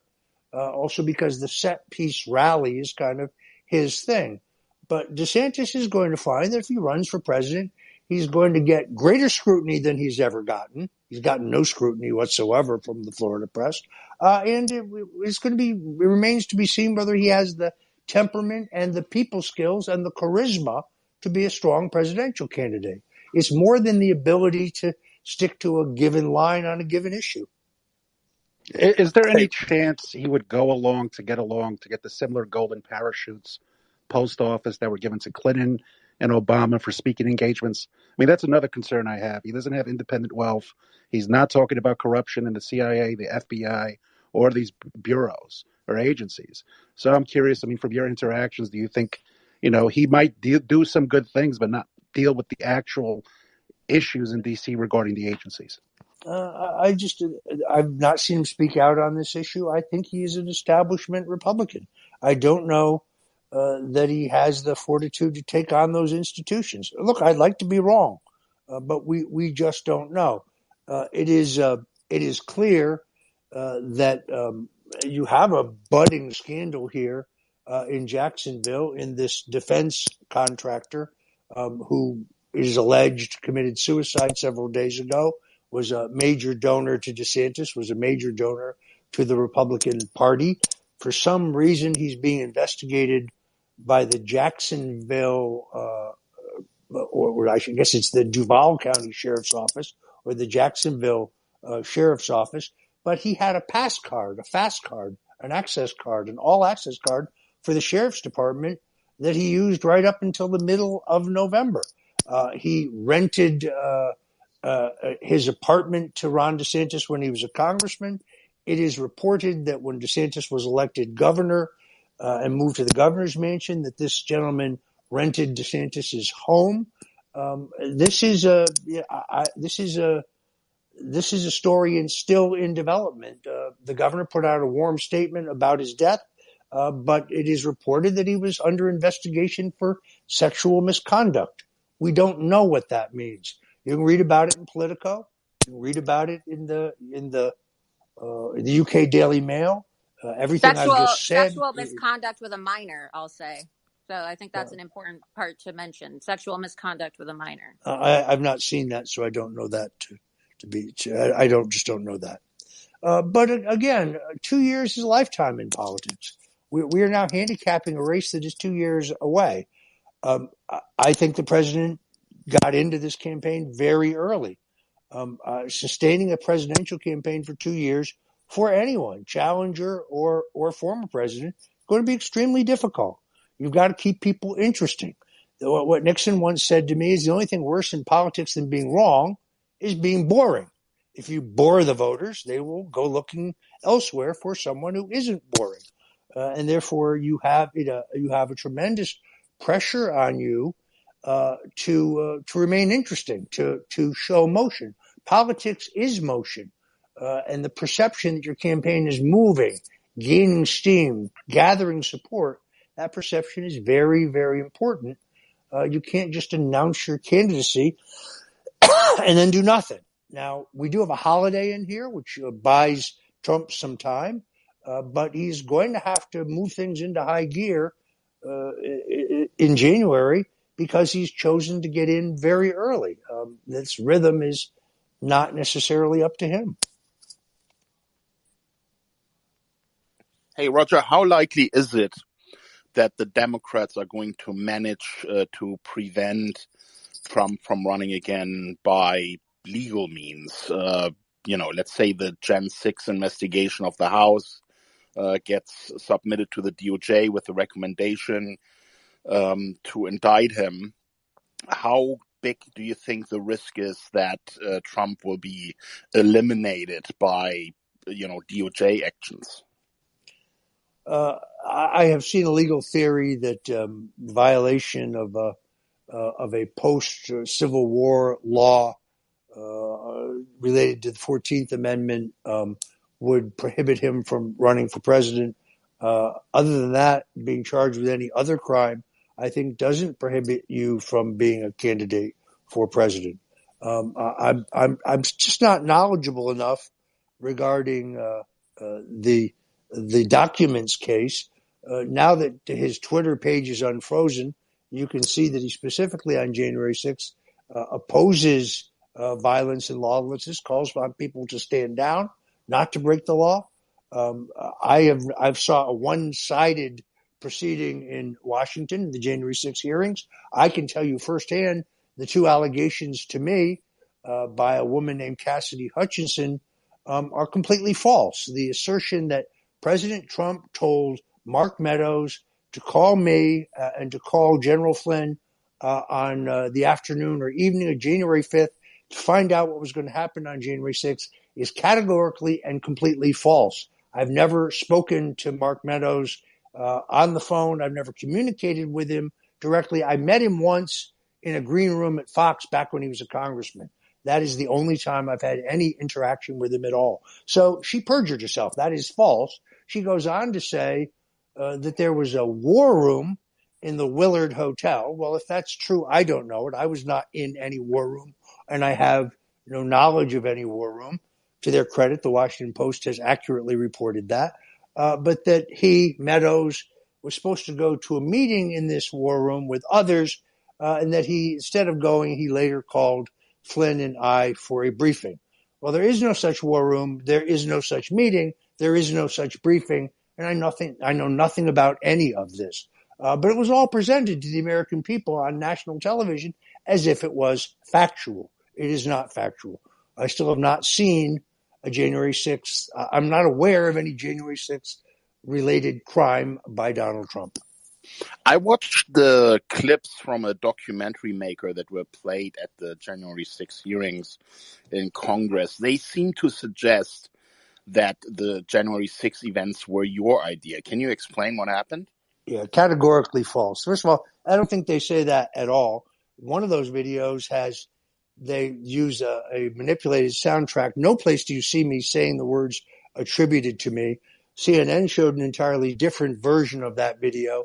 I think it is and I've said that it is a fraud. In the other one, yes, I do say that if the election is in dispute, if it is up in the air, Trump should declare victory. I did not say if Trump loses, he should declare victory. That's not what I said. That is the same advice that James A. Baker III gave to George W. Bush in 1980, I guess it would have been in 2000, and he was hailed as a genius. If you look at those videos, they're clearly manipulated. You can't see my mouth moving. You can't see me saying those things. In one of them, the camera's bouncing around wildly. Nice try. There's just nothing there. Any claim that I knew in advance about, participated in, or condoned any illegal action on January 6th at the Capitol or any other date or any other place is just categorically false. There is no evidence to the contrary because it is false. Go ahead, Grant. Yeah, Roger, what do you say to those that say that Trump will activate the Democratic Party more than any other candidate? Well, he certainly is polarizing. There is no doubt about that. But anybody who thinks that if the party nominates a different candidate means that the election machinery is going to operate differently in, say, Pennsylvania or Michigan, is really being naive. If in fact Laura Loomer and I are wrong, if in fact Ron DeSantis is a MAGA Republican, which I think is questionable, well, then the same media government combine will turn on him with the same vengeance that they have turned on Donald Trump. Is he polarizing? Yes. He was polarizing the first time he was elected. Can he win again? Yes, under the right circumstances, he can win again. But the state of the economy, once again, is going to be a very key factor. I think that's the number one factor is the economy and where it is heading. I think that is probably the biggest thing Trump has going for him. One thing that I wondered in the Twitter files, there was so much information about, what went on with the censorship on Twitter, that it was, politically one-sided, that you had operatives of the FBI and, assets of the deep state in Twitter basically working hand in hand to prevent, the voices that were primarily on the right. Yet in the midterm election, with that benefit, the Democrats didn't really achieve more than a tie. Now that this is unchained, and now that free speech has returned to Twitter, I mean, isn't that a game changer? What's going to happen over at Facebook? Facebook is still the big kahuna here in terms of social totally. media. Twitter is the tip of the iceberg, right? You have Facebook, you have Google. Google is also absolutely. obviously. I mean, they're all working in tune with the Democrats against Trump or Republicans in general. But this has now opened the floodgates, right? I mean, people understand more and more what's going on, and if they can't get free speech on Facebook, and if they can't get it on Google and they get manipulated there, they now have an alternative, which they didn't have before. And Elon has already announced that user numbers are shooting through the roof. More people sign up than ever before.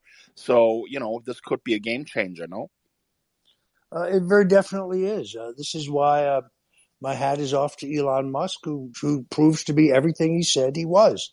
Not a partisan, neither right nor left, just committed to open communication and free speech. I am very gratified to be back here. I'm also surprised, but I do think it has, as you point out, changed everything. Google is the number one bad actor in the universe here. If you donated, for example, to my legal defense fund, and I had to go out and raise all the money for my legal defense, and you have a Gmail account, and I try to contact you and you respond to me, even if you have listed me as white male, your response to me is going to go to my spam file no matter what, for example. So, there's a major manipulation by Google and Facebook right off the bat. If a Republican candidate is not allowed to use the advertising technology of Facebook because they're banned, but the Democratic candidate is, well, that's a corporate contribution.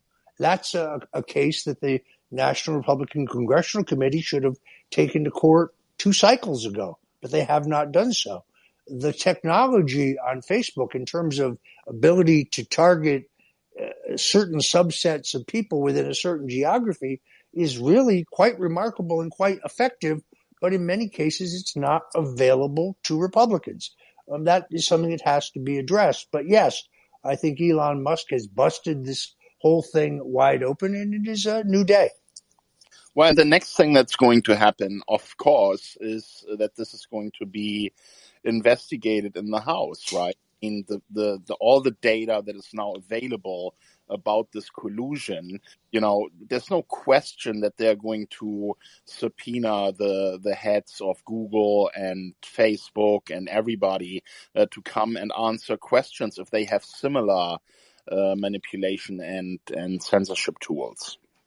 Well, this went from being a political scandal where a privately owned company colluded with a major national party and Democratic presidential candidate to manipulate information in the marketplace, to a much bigger scandal when the FBI was identified as being in on the entire thing. This takes us beyond the scope of Watergate. In Watergate, there's no abuse of power by any government agency. In fact, what happens is a bunch of misguided private citizens seek to break into the Watergate.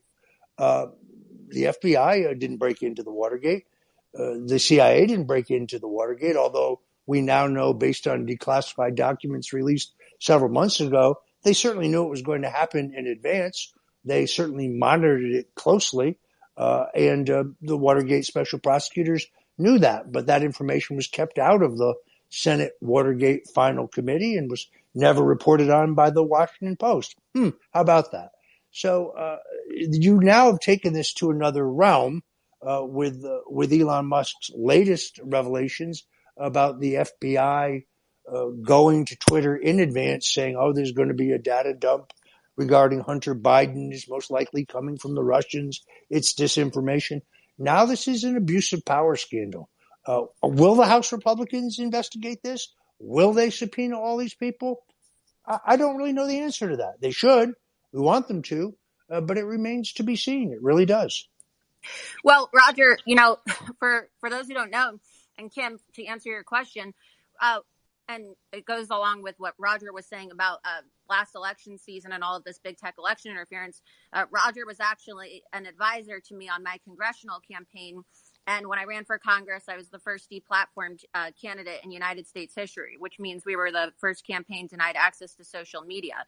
And so today, my lawyers and I actually filed our opposition to Twitter and Facebook and Jack Dorsey and Mark Zuckerberg's motion to dismiss my RICO case. So we filed a RICO case against these groups, as well as P&G. And then we also listed some Doe defendants within the government. Of course, that's referring to the FBI for their criminal racketeering, wire fraud, and criminal election interference, and some of their other organized crime, because that's exactly what these big tech social media companies are. And you saw Rudy Giuliani used RICO to break up the mob, and RICO's been used to break up the mafia, and that's what big tech is today. It's a mafia. So my legal team and I are trying to use RICO as a strategy to do exactly what Roger just mentioned, because we can't really rely on Congress, given their record of not doing anything. Even when this was taking place during the Trump administration, Republicans had control of the House and they did nothing. All of our representatives are on the take from big tech. And then, we're lucky that we have Elon Musk, but how screwed up is it that we have to have representatives that abdicate their responsibilities to a billionaire, right? What would we do without Elon Musk? Where are these representatives who are just abdicating their responsibility to protect our constitutional right to free speech? So we have serious issues in this country. Roger, I wanted to ask you a question regarding your specific case, if possible. Discovery is typically broad, and the government's supposed to give you exculpatory evidence. Now, it came out later in the CrowdStrike depositions that there was no evidence of exfiltration from the DNC. And then Comey also admitted, or the FBI admitted under oath, that they never actually asked for the DNC servers. They relied on CrowdStrike. I was wondering if that information was ever given to you.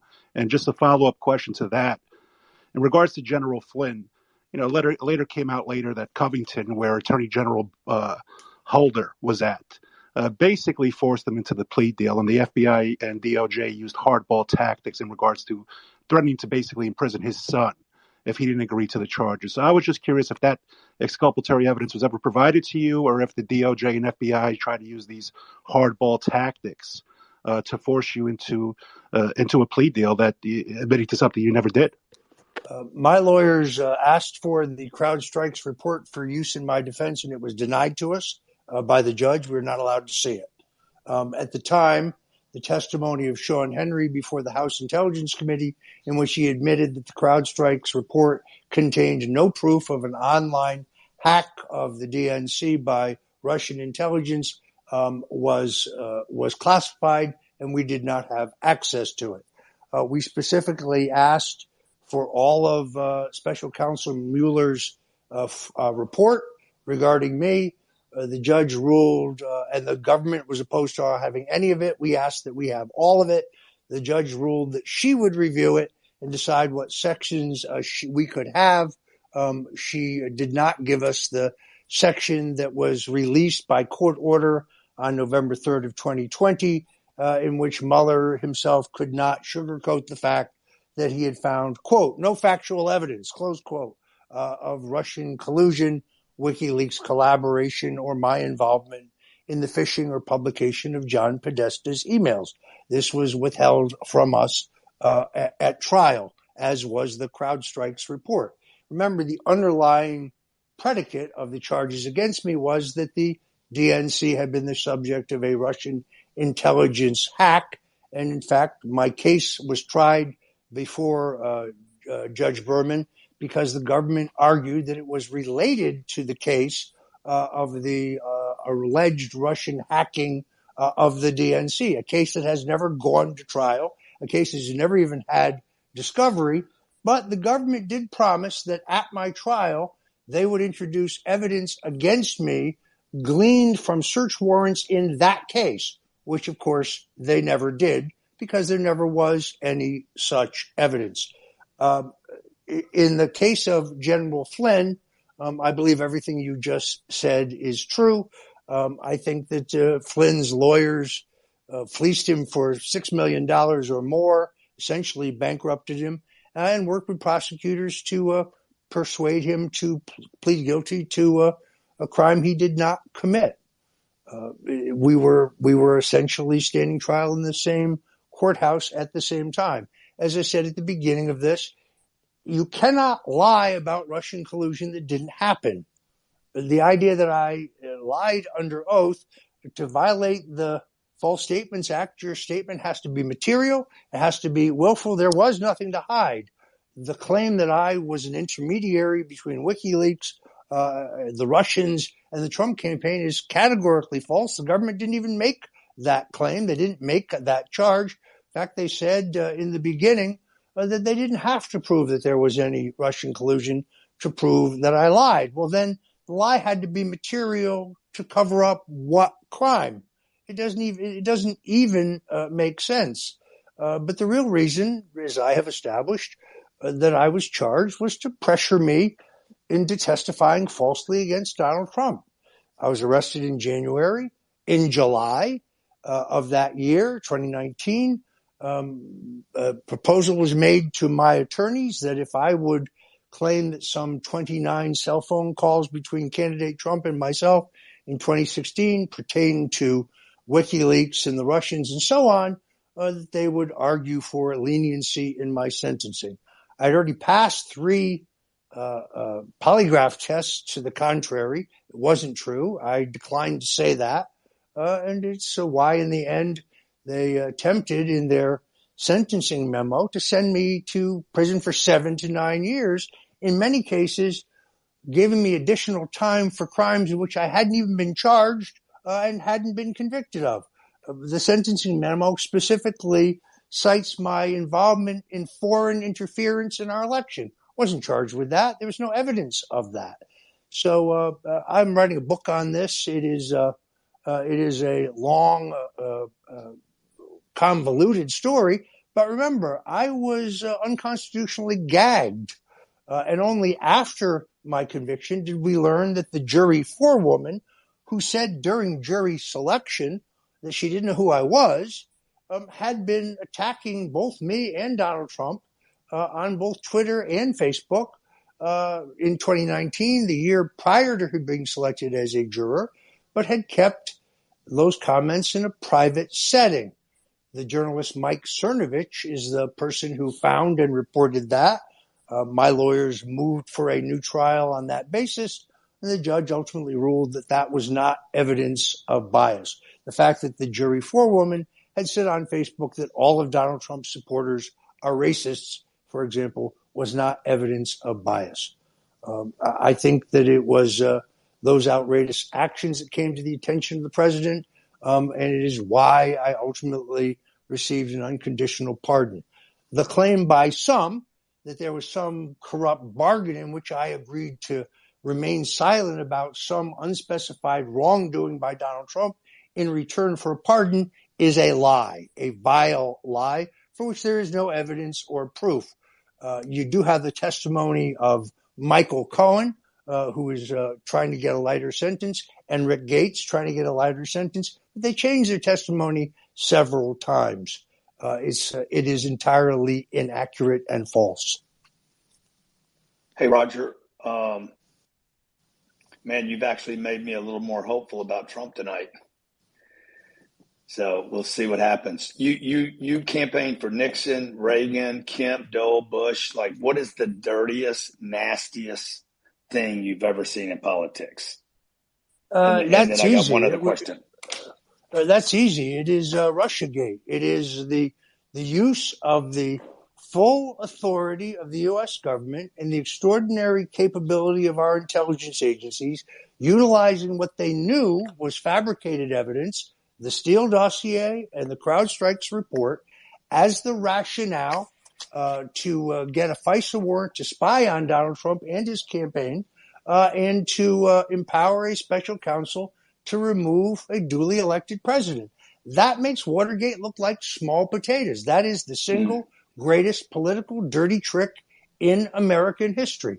and it is, I think, growingly apparent that nobody, not James Comey, not John Brennan, not Hillary Clinton, not John Podesta, not anyone involved in this process is going to be held responsible for it. So what do you say to somebody that has some political ambitions and thinks about that is in the private, business life and every once in a while has inclinations to be like, hey, how could I do there? What would you tell somebody? Think hard. That was a joke. Look, it is a very dirty business. It has changed exponentially. We have seen the weaponization of our judicial system.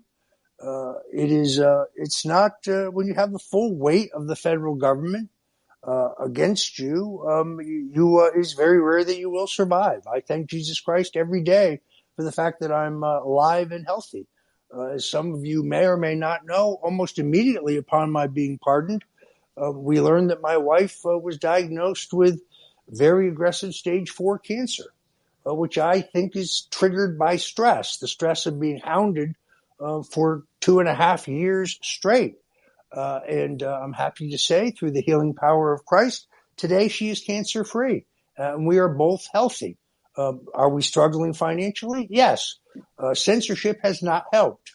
I have not, because of censorship, I've not been able to sell my books. I've not been able to be as economically successful with my podcast, but I keep trying. And now, thanks to Elon Musk and Twitter, more people know that every day you can see me at 5:00 at stonezone.live every day, 5 days a week, 5:00 Eastern, where we talk news, politics, culture, food, style, you name it. I think Roger, Charlie where can Kirk, people I donate think to your legal defense fund? Because Roger works tirelessly, and I think that he's a national hero, and whatever you can donate to help him, even while his wife was suffering from cancer, Roger was working tirelessly while he was attacked by the federal government. So what's your legal defense fund website, Roger? We still have 11 civil suits filed against my wife and I, all of them baseless, all of them meritless. This is what they call lawfare. It's designed to grind you down with legal fees and bad publicity. People can go to stonedefensefund.com, stonedefensefund.com, and contribute. You can also get your very own Roger Stone Did Nothing Wrong t-shirt, or your Nice. signed I got to official get one of president, those. or your official signed presidential pardon, copy of my pardon, or your very own Roger Stone, which is a white stone to which I have signed my name in fulfillment of the white stone prophecy in the Bible. You can get all of those items by going to stonezone.com and going to the shop. And God will bless you for it. Roger, there's another remedy that you may want to join into. Charlie Kirk and a couple of others are planning to sue for having been censored on Twitter, and you just mentioned, all the damages that you have suffered because of censorship. So I think you should join in with them. I think there are a couple of other big accounts that are going to take action, and I recommended that they should go straight after the DNC and the institutions that helped in this censorship effort at Twitter. So this could be a significant lawsuit and something that I think you would enjoy. I will certainly ask my lawyers to look into it. Unfortunately, I have to talk to them every day. We have 11 individual civil suits in which we're defending. The good news is there were 117. 6 of them have been settled in my favor, and they will all ultimately be settled in my favor because they are all baseless. But this is what they call lawfare. This is where people bitter about my presidential pardon, bitter of the fact that I'm still alive, cook up a completely baseless lawsuit against you. It's extraordinarily expensive. So there is not any given month in which the total of my legal fees and the total of my wife's uninsured medical costs and our just modest living is not greater than the amount of money that I earn through my podcast or by writing or speaking. So I ask people to go to stonezone.com and check it out, sign up and subscribe, check out the shop. There's some great products there. All my books, The Man Who Killed Kennedy, The Case Against LBJ, the New York Times bestseller. My first book is there. You could go to Amazon and buy it, but that copy won't be signed. Or my book, Stone's Rules, which is just kind of like Sun Tzu's Art of War, like Machiavelli's The Prince. It has a foreword by my friend Tucker Carlson. That is also available on the website. Check it out. Your support is appreciated. Yeah, if you look up top, I've pinned Roger Stone's Substack and his website there. If you want to frequent it, you can just click on the links.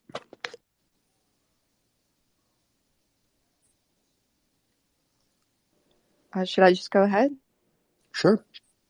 Great. Hi, this is Jane Adams speaking. Thanks, Kim, for hosting this wonderful space. Mr. Stone, it's nice to meet you. Ms. Loomer, it's a pleasure. Mr. Stone, I completely agree with you on audits and donors. I think the GOP is imploding primarily because of the leadership. Ronna McDaniel's vast network of slithery consultants and rhino henchmen. So I have a quick question for you and anyone on the panel that wants to share an opinion on this, and then I'll step down.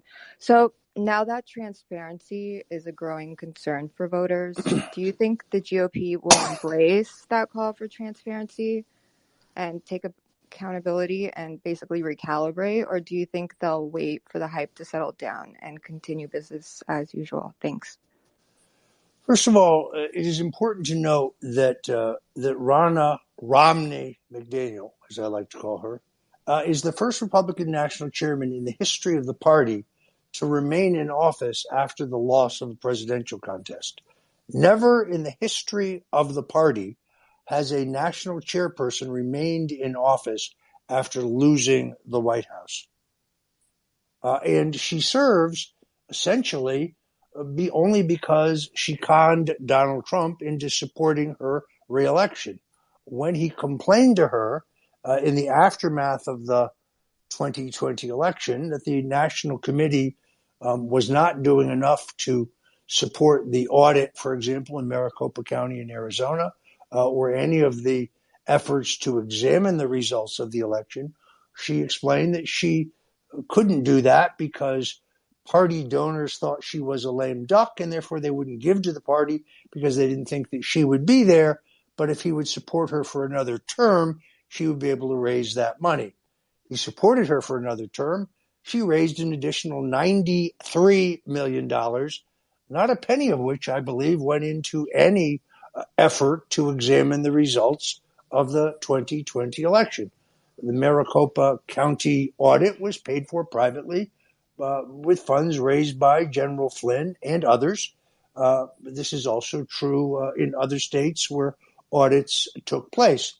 So you're absolutely right. This is a money-making scam. That's what it is. It is not about winning elections. There's no interest or even concern about winning elections. This is about lining certain pockets. And the party needs to come to grips with this simple fact, and this is going to be kind of the last thing I say because it's been 2 hours and I'm running out of voice. And Kim, I'm very indebted to you for setting this up. It's been a great experience. To add to 270 electoral votes for any Republican candidate for president, one is going to need Arizona, North Carolina, and Wisconsin. I picked those three states because you have Republican majorities in the legislature in both houses. And therefore, those are the states where you have the greatest prospect of state election law reform. That means you have to get to 270 electoral votes without Michigan and without Pennsylvania. And I do not think you're going to get a reform of the election process in either one of those states. So Donald Trump, Ron DeSantis, anybody who wants to be the Republican nominee for president needs to focus on election law reform in those three states. Every other state, you can predictably determine where they're going to go based on voter history. Ohio, interestingly enough, has become increasingly Republican. So Ohio, which eluded John McCain, Ohio, which eluded Mitt Romney, went relatively strongly for Donald Trump in two elections. The election of J.D. Vance, I think, is also a very good sign. But beyond that, Nixon used to be able to do this arithmetic in his head. You need to get to 270 electoral votes. I don't see how we do it without Georgia, Arizona, and North Carolina. And those are the best three prospects you have in terms of actually getting election law reform. Roger, who does the Democratic Party run next? No, I have an unconventional view on that. I still believe that at the end of the day, their 2024 nominee will be Michelle Obama. I think that the machinery of the Democratic Party continues to be controlled by the Obamas. Barack Obama is a very, very popular figure, both in the country and in the party, as is his wife. I think they are dominant at the grassroots of the party. They tried to inflate the candidacy of Kamala Harris early on. It failed. They tried to inflate the candidacy of Cory Booker early on. That also failed. Believe me, they are painfully aware of the limitations of Joe Biden, both as a candidate and as a president. But they also recognize that the nomination of Bernie Sanders, who they cheated out of the nomination now twice, would have been an election a disaster of McGovern-type proportions. And therefore, they needed somebody to stand in that breach. And the last man standing turned out to be Joe Biden. There is this epic interview with President Obama where he says, when he's asked about a third term, he says, yeah, I've thought about that, how great it would be if I could just be in the basement and whoever was president would have, a microphone so I could just speak to the microphone. He would have a hearing device and I could run the country. I kind of think that's what's happening today. And I think that John Durham's final report is going to be devastating for Hillary Clinton. The Clinton-Obama rivalry inside the Democratic Party is very real. I think Hillary Clinton is done as a political force. The idea that she would mount another campaign, she clearly sees the weakness in Joe Biden, but I don't see her attempting to run again. I don't think the Obamas would allow it. I think that whether Joe Biden can even finish his term remains to be seen. I don't wish any ill health on him, but he clearly appears to me to be failing. And between the weight of the investigations into his son, his own health, and the fact that on occasions he can't seem to string together a sentence, and the impact of his policies on the economy, at a certain point I question whether they remove him themselves under the 25th Amendment for reasons of health, or whether he steps down, allowing Kamala Harris to become president. She would be constitutionally next in line. She would be an inherently weak candidate. At that point, you'd have a vice presidential vacancy. She would have the authority to appoint a vice president, but subject to a confirmation by the U.S. Senate. Who she might pick remains to be seen. Look, this is all idle speculation, but their strongest candidate for 2024 would be Michelle Obama. She is not out doing book signings and voter registration drives for no reason.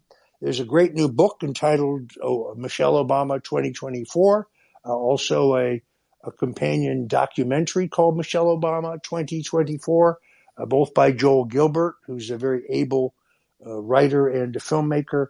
I would urge people to check it out. I've interviewed him on my show, The Stone Zone, which again you can see at stonezone.live at 5:00 Eastern every weekday. But that's who I think the Democrats will ultimately end up with as their nominee. And it would be a mistake to not think that she would be extraordinarily formidable as a candidate, as she That's would. right. I agree with you. I think that would be the toughest person to beat if Trump gets the nomination. What about Gavin Also, Newsom?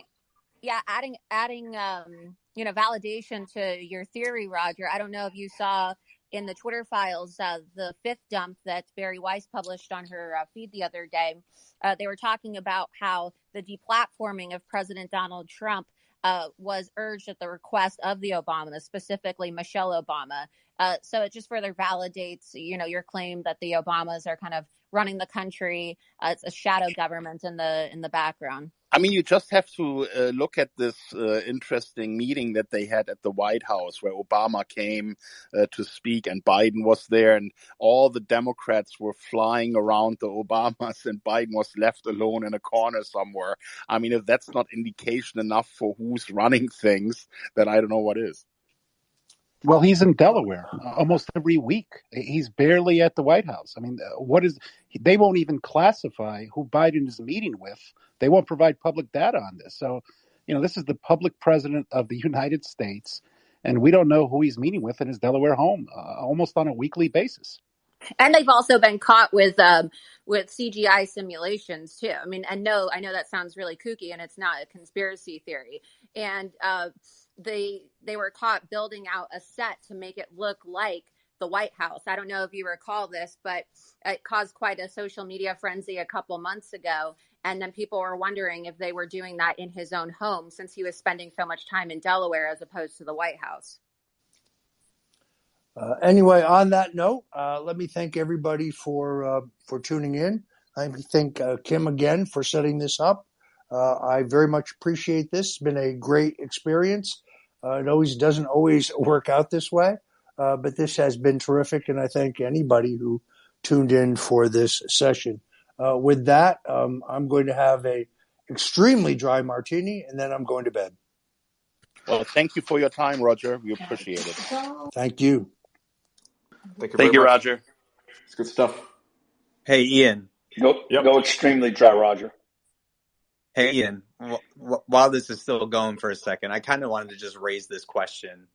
I was listening a lot, and I felt like I heard Florida getting bashed a lot. Everyone, the GOP wants to win, right? We got a problem with the national GOP. We got a problem with Georgia. We got a problem with the Arizona GOP. Why doesn't anyone? Why is the Trump circle so focused on undermining all the success that has happened in Florida under the Florida GOP? Because they're terrified of DeSantis. I mean, they're not terrified of Kristi Noem. And I get it, but else. when is people going to just kind of call a strike? People aren't terrified of Ron DeSantis. Ron DeSantis yes, is undermining Donald Trump, and that's no, what they're it's not. about. So we need to no. have an honest conversation about the fact that Ron DeSantis is an ingrate, and he owes his entire political career to Donald Trump. And everybody knows that he wants to run for president, and that's what this is about. Okay. So hey, Laura, that's what it's about. One second. Okay, I hear you on all of that.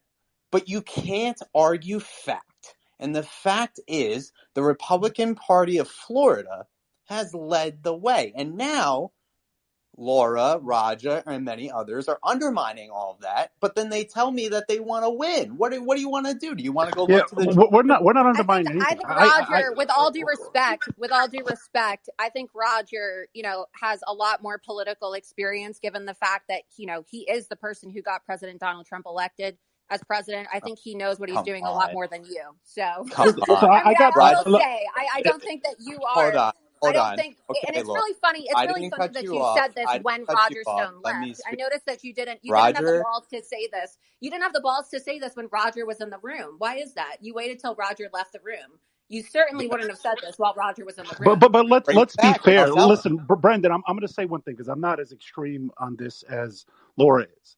I think Ron DeSantis is a great governor, but we have to be honest. He exists because of Trump. He was losing in the primary. The endorsement was there. He campaigned for him in the general, brought him into office. If Donald Trump is not president and Hillary Clinton is president, Florida never reopens. She uses the full authority of the federal government to shut Florida down. DeSantis, all his positions, whether it's the flying the immigrants to Martha's Vineyard, the border, big tech, they're all derivative of Trump. Nothing is new. He has never spoken once about corruption in the alphabet agencies. Initially, he's always he just like the vaccine issue. He also promoted it. He also shut down businesses. Yes, he opened, but the only reason he existed in this climate is because of Trump. And to look at the win, he was supposed to win regardless. But you forget that people in blue cities and blue states where I'm from fled New York and New Jersey, first because of the SALT tax issue, second because of COVID tyranny. So these numbers were padded from people, millions, fleeing to Texas and Florida from New Jersey, But Connecticut, New York, Yes. California, you etc. guys are I, to date, deflecting. still have not. And to go DeSantis in off of what you Congress. just said, I Yeah. think that what you just said is great, and I agree with everything you said. I don't know what your first name is. I just see your handle Prodigal. So I think everything that you said is 100% spot on. But I will say, Brendan, you're talking about how You're we're deflecting. undermining. You're We're deflecting. undermining. And No, Laura, you're saying you that said that Trump you're owes saying Roger Wait, so everything. Brendan is. Okay, I'm just muting everyone for a second because let's all chill down. Let's all, take it Yeah, a bit DeSantis easier. versus Trump. I mean, it's a hot topic issue. Yeah, but so I'm going to unmute everyone now, but just chill for a moment. And Brandon, it's not a good look talking over a woman here. Let Laura say her piece and then you reply. How about that? Yeah, I was letting her speak, but she cut And me off. I'll just say to you that, you make the argument that, okay, well, Florida led the way, and you're making the argument that Florida led the way because of Ron DeSantis. Well, how did Ron DeSantis get elected in the first place? He got elected because Donald Trump came in and saved his ass when he almost had his ass beat by a closeted homosexual crackhead named Andrew Gillum. Okay, do I need to remind everybody that, the race was only 32,000 votes? That was the difference between Florida being a lockdown state. So let's stop pretending like Governor Ron DeSantis doesn't need Donald Trump, okay? He needed Donald Trump in order to become the governor of Florida, and Florida is the free state of Florida today only because of Donald Trump. So I think that Ron DeSantis needs to get off his high horse. He's allowed himself to get an overinflated ego. And personally, I am looking forward to the day that he gets on a debate stage with Donald Trump so that Donald Trump can put him in his place and crush him. Okay? Because he really does need to be reminded of where he came from. And the only thing I'll add to that is the same people who built him a presidential war chest are the same people who hung out Blake Masters to dry, Joe Kent to dry, and a lot of other candidates. And they put it into a state that we were going to win regardless, and they let all these other right-wing populists die when the general election came. And then immediately the media and McCarthy and McConnell turned all of their attention towards Trump and this narrative. And DeSantis tried to pretend he was above the fray. That money was given for a reason. Everybody knows why it was given. And for him to pretend otherwise is just disingenuous. I have no problem with him running. I think it'll be good to have Trump answer questions regarding COVID policies, how his second term is going to be different. And if DeSantis runs, let him answer. What are you going to do about the alphabet boys? What are you going to do about the military? Okay, and now, Brandon, if you would like to respond, go ahead. And no one interrupt him, please. Yeah, so I just want to be clear, right? I feel like a lot of words were put into my mouth. I'm not sitting here telling you that endorsement didn't help Ron DeSantis. No, I'm not saying that. That's fact. Ron DeSantis got a major boost by Trump's endorsement in the primary in 2018. That's just fact. It is true.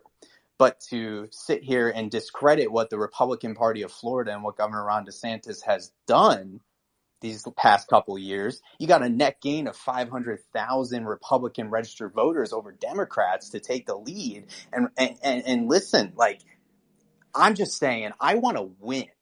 President Trump, he wants to win. Everyone wants to win. So I'm not saying go and kiss up to Ron DeSantis. I'm saying go look at what Florida and the GOP as a whole, it's a team effort. Ron DeSantis is the leader here in the state, but it's a team effort. Look at what they're doing. What is it that they are doing that they are able to flip just about everything? We got super majorities in the House, the Senate. We got no statewide Democrats. My question to the Trump loyalists is, why can't we look at that if we really want to win? It's the economy, though. I mean, I've been living here 10 years. It's the economy. And he got a lot of tailwind from COVID, New York, New Jersey, Connecticut. I mean, you name it, people came here. We've had the greatest influx of people coming all the way from California than in the history of the state of Florida. And because they of were all COVID. mostly Republican voters. So let's be honest. Exactly. And, I wouldn't exactly say that Governor Ron DeSantis is super MAGA. I mean, his policies regarding COVID, sure, with Florida, when you compare other states to Florida, certainly, we opened up faster than other states.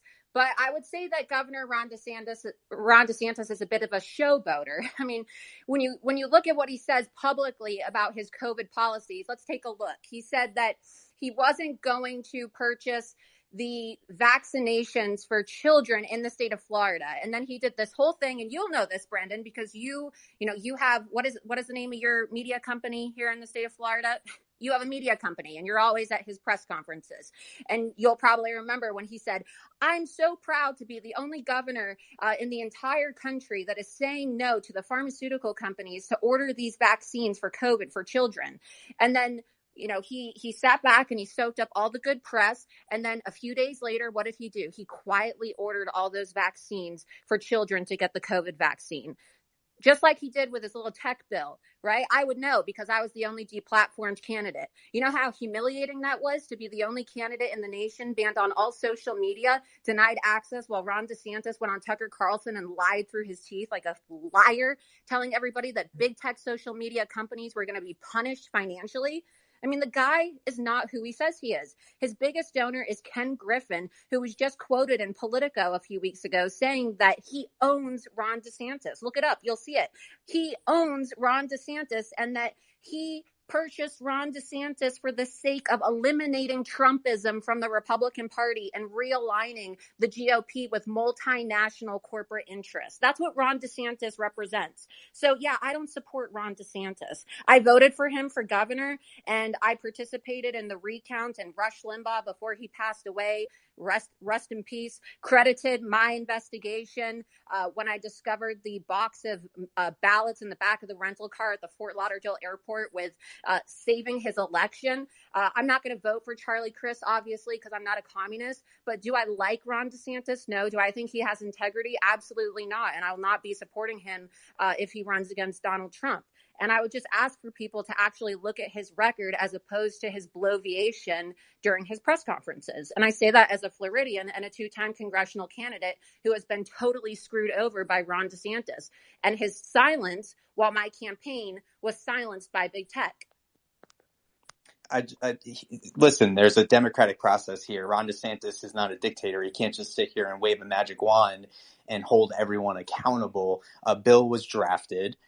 He signed it into law. It is now being challenged in the courts. To say that Ron DeSantis is the one that failed you, hold on. There's a democratic process still in play here for that bill. And we got session coming up in March, so maybe they can revisit it. I'm not sure if they're going to or not, but let's see what ends up happening. I'm just saying that. But he didn't even issue a statement, though. It's not like there's a million candidates. I'm literally the only candidate, and there's only two candidates in the country that this would even apply to, myself and then Donald Trump. And now Elon Musk, of course, has reinstated our Twitter accounts. But it wouldn't have taken much for Ron DeSantis, and it's not like he doesn't know who I am. My campaign manager was Marianne Pastilli. You want to talk about how Florida had so many votes, and Florida had so many voter registrations? Well, guess who did that? That was my campaign manager, who was offered the state director position before she resigned, so that she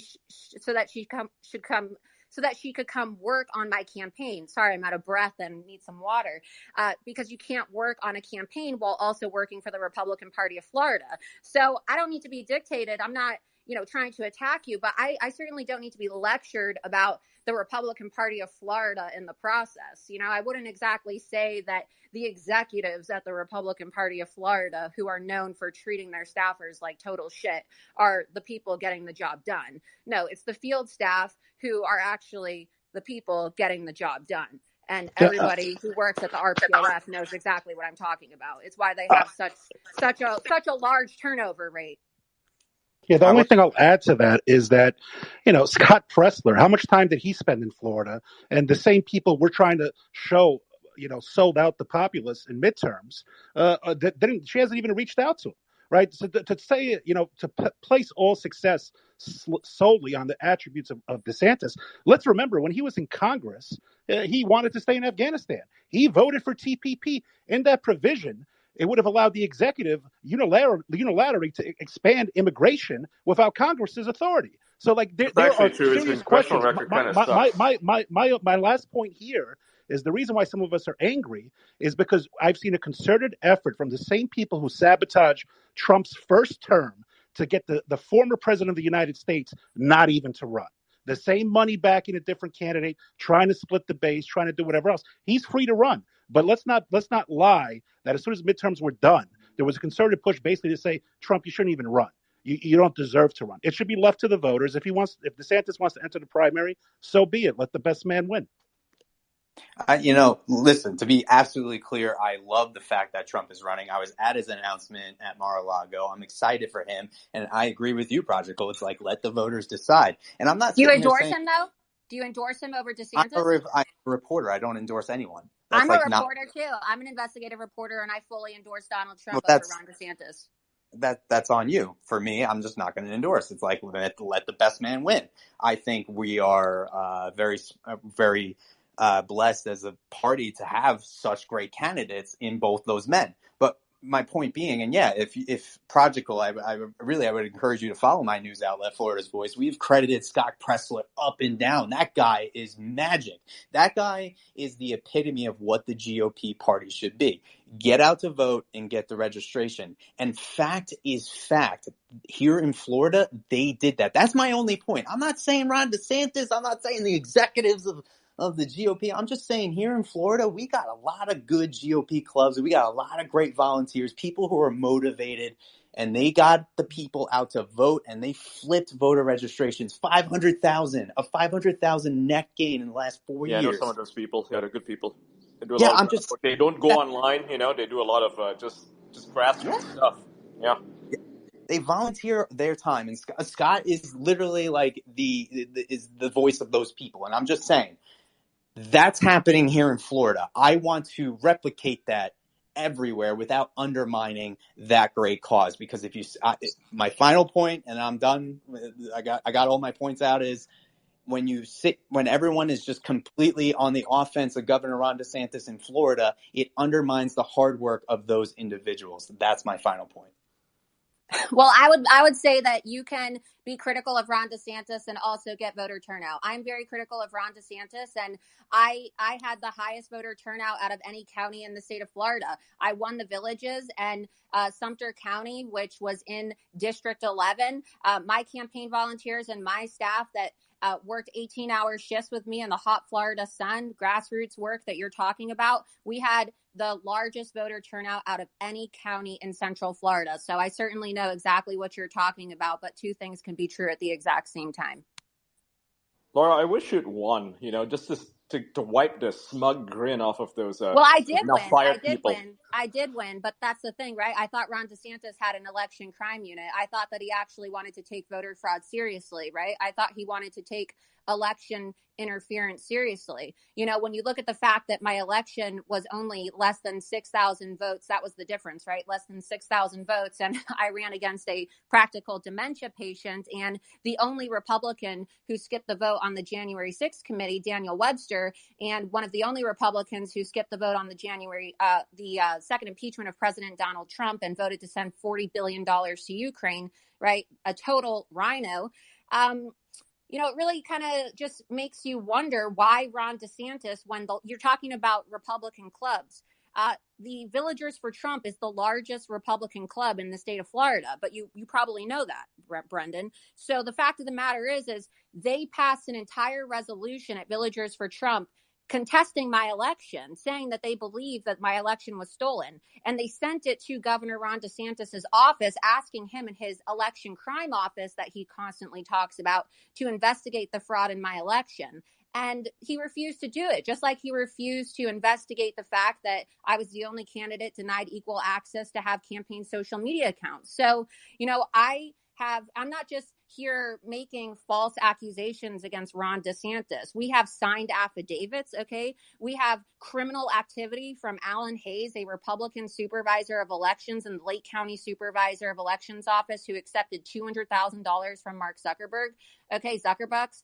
and he was illegally electioneering, telling people to vote for Daniel Webster inside the office. That's a crime. And we had affidavits sent to Governor DeSantis's office, and he didn't do anything about it. Why?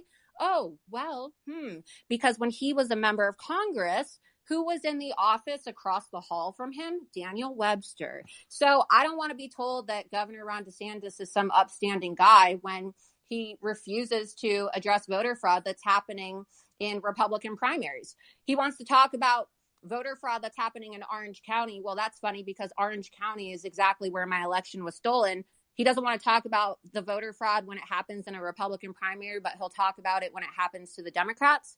Why? It's just ridiculous. So, you are a reporter, and I would encourage you to perhaps do a story about this. And if you're interested, I'm happy to connect you with my legal team, right? I'm happy to connect you with my volunteers and the individuals that filed the lawsuit and contested the election, because nobody else in the media or the Republican Party wants to talk about it. In fact, you're talking about the Republican Party of Florida. They contacted every single FEC lawyer in the state of Florida and had them blackball me so that I couldn't even get representation when I wanted to contest my election. So talk about a story, right? And this is what's happening here in the state of Florida under Governor DeSantis's watch, and absolutely nothing's being done about it. So I think I have a right to be pissed off. For 5 years, I've been screaming at the top of my lungs about big tech social media censorship, being mocked by Republicans, warning them about what everybody's talking about now in these Twitter files, and nobody has done anything to help me. And so I've dedicated over 4 years of my life running for office, and I would be in Congress right now if it wasn't for being deplatformed. And I have asked Governor Ron DeSantis to speak up for me. I'm not asking him to endorse me. I simply asked him Laura, to speak you up. certainly just a Why do you second. think he doesn't help you? I simply asked him to speak up and condemn the censorship and election interference. I would expect any governor who cared about election integrity to do it. Even if I was a Republican governor, if I was Governor Ron DeSantis, and then there was a Democrat candidate, I would speak up for them because that's the right thing to do. I'm not even a Democrat, right? I'm a Republican. So the fact of the matter is, but why do you think Ron didn't support you? Because I don't think he actually cares about election integrity. I don't think he actually cares about big tech social media censorship. And I judge people by their actions. And the fact that he hasn't done anything to address these issues, I can actually say those things. I actually have put my money where my mouth is. I've raised over $1 million by myself through the help of grassroots, donations from patriots all across the country. And I filed multiple lawsuits in the state of Florida against big tech. I currently have a RICO case. And look, I've tried to get meetings with Governor Ron DeSantis. We've submitted this information to his press office. Nobody ever gets back to me. And it's not like they don't know who I am. Okay, they all know who I am in Florida and Tallahassee. I see Matt Gaetz's press secretary on this call too, right? They all know who I am. So it's not like Governor DeSantis doesn't know who I am. I've asked him questions before when he's come to the villages.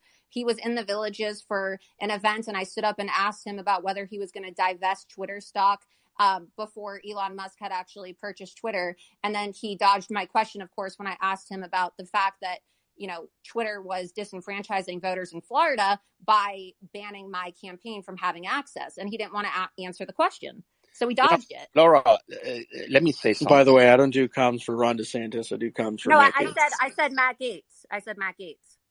All right. So he endorsed you.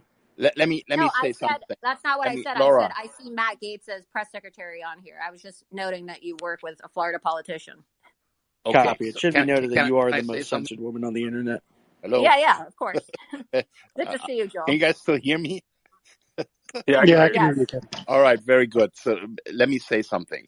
Laura, you sound like you are on fire. Whatever happened to you, the injustice that you have experienced, my God, look what it turned you into. And now you're back on social media. You will run again and you will win because you have so much fire and you're so eloquent and so sharp. Just take this as a lesson. But look what it turned you into. You are a beast, and I would recommend that you run again. And, I want to close the space down because, Roger Stone is gone. We had a nice little chat after he left, and I think it's time to close this up so people can access the recording. I've had a couple of DMs from people that want to access the recording who came in a bit late, so I want to give them that opportunity. I think what everyone should think about with what Elon is doing on Twitter and Twitter files and what he's saying and what he's doing, I wouldn't be surprised if at some point in the future we may see Elon Musk in politics as well. And that would be a very exciting turn of events. So I want to close by saying that. And I wish you all a very good night or a very good day wherever you are. And tune in next time when we have another space. And once the recording is up, make sure to share it with your friends and let them listen to this exciting discussion that we had today. Thank you. Awesome. Thank you so much, Kim. Thank you. Thank you. It's a good one. Thanks, Kim. Thanks.